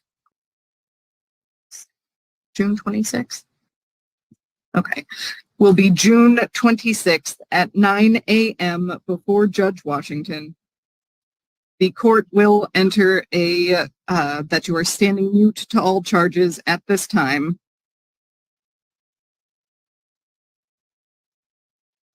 So we're just assuming jurisdiction though, correct? Yes. From my understanding, that has to be proved before we even. Yep, we're assuming jurisdiction because we have jurisdiction. So yeah, I guess so. Proceed with anything else.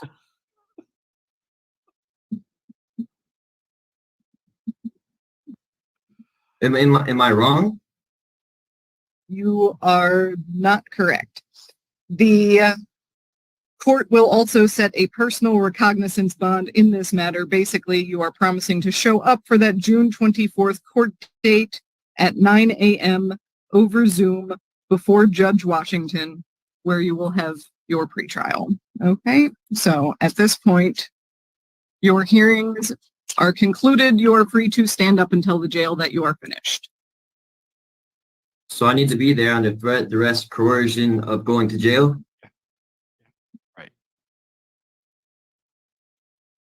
Your hearing is concluded, sir. You may stand up and tell the jail that you are finished.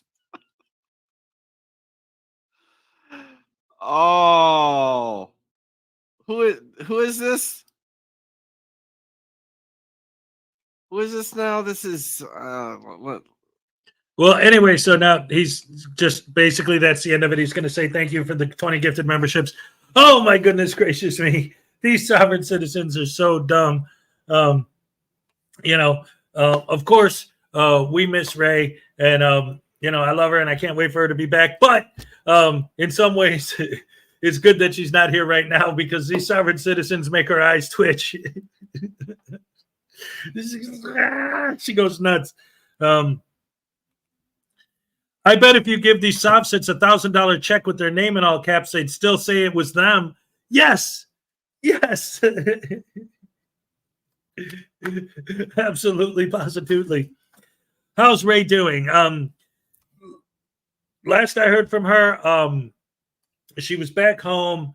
She was getting settled in. Everything was good. However, she was exhausted from, she literally just had surgery, 3 days ago now, and just got home from the hospital. So she just needs to rest and get situated back into normal life, heal up a little bit, get to feeling better. But she is feeling much better, at least not being in the hospital in and of itself. She hates being in the hospital. So it's good that she's back home.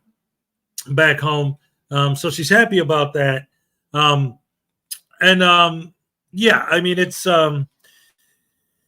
It's good for her. So God bless her. We're just happy that she's feeling better right now, for the moment. So far, so good. So we'll see how that goes. Let's see. I'm sure she's exhausted. Yeah, absolutely. Jaime says that, are we being watched by that guy again? I'm not going to say his name anymore. I'm done with him from yesterday, but I know what he wants to see.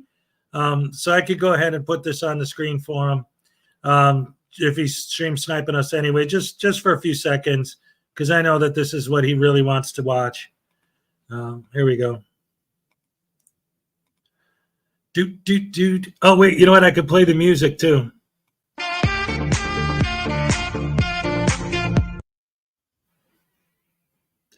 All right.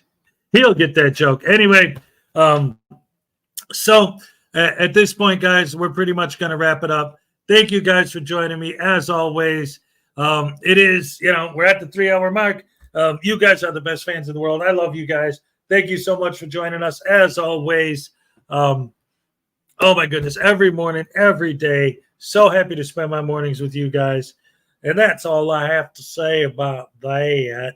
I'll tell you something about that real quick. I always wondered when I was younger, like that scene where, he's at the Lincoln Memorial or the Washington Monument or whatever it was.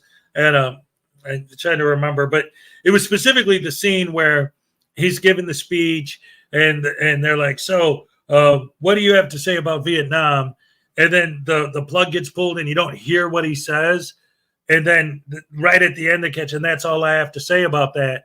But from what I've read in the script and what Tom Hanks actually said while they were filming the scene is, in Vietnam, your best friend can get shot. That's all I got to say about that.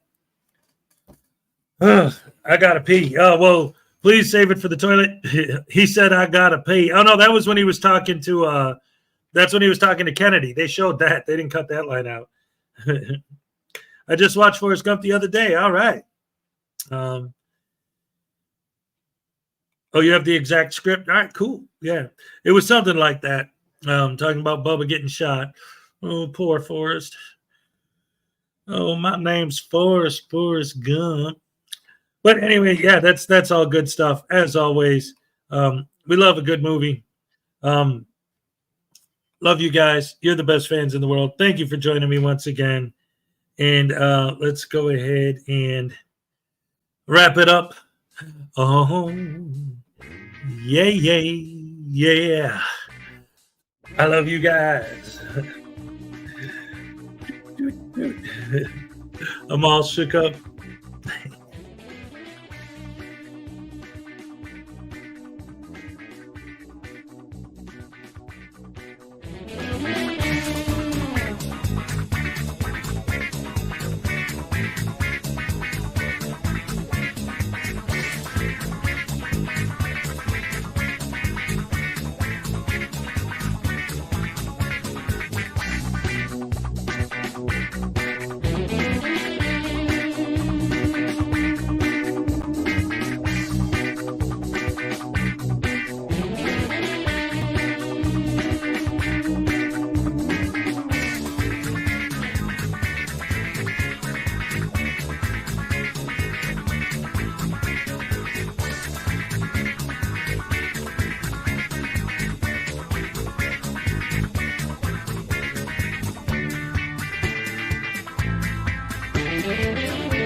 Day, you can go into the grocery store with $2 in your pocket, come out with a loaf of bread, dozen eggs, and even butter. He said now they have cameras everywhere. I don't always tell dad jokes, but when I do, he laughs. My grandfather said back in the day, you can go into the grocery store with $2 in your pocket, come out with a loaf of bread, dozen eggs, and even butter. He said now they have cameras everywhere.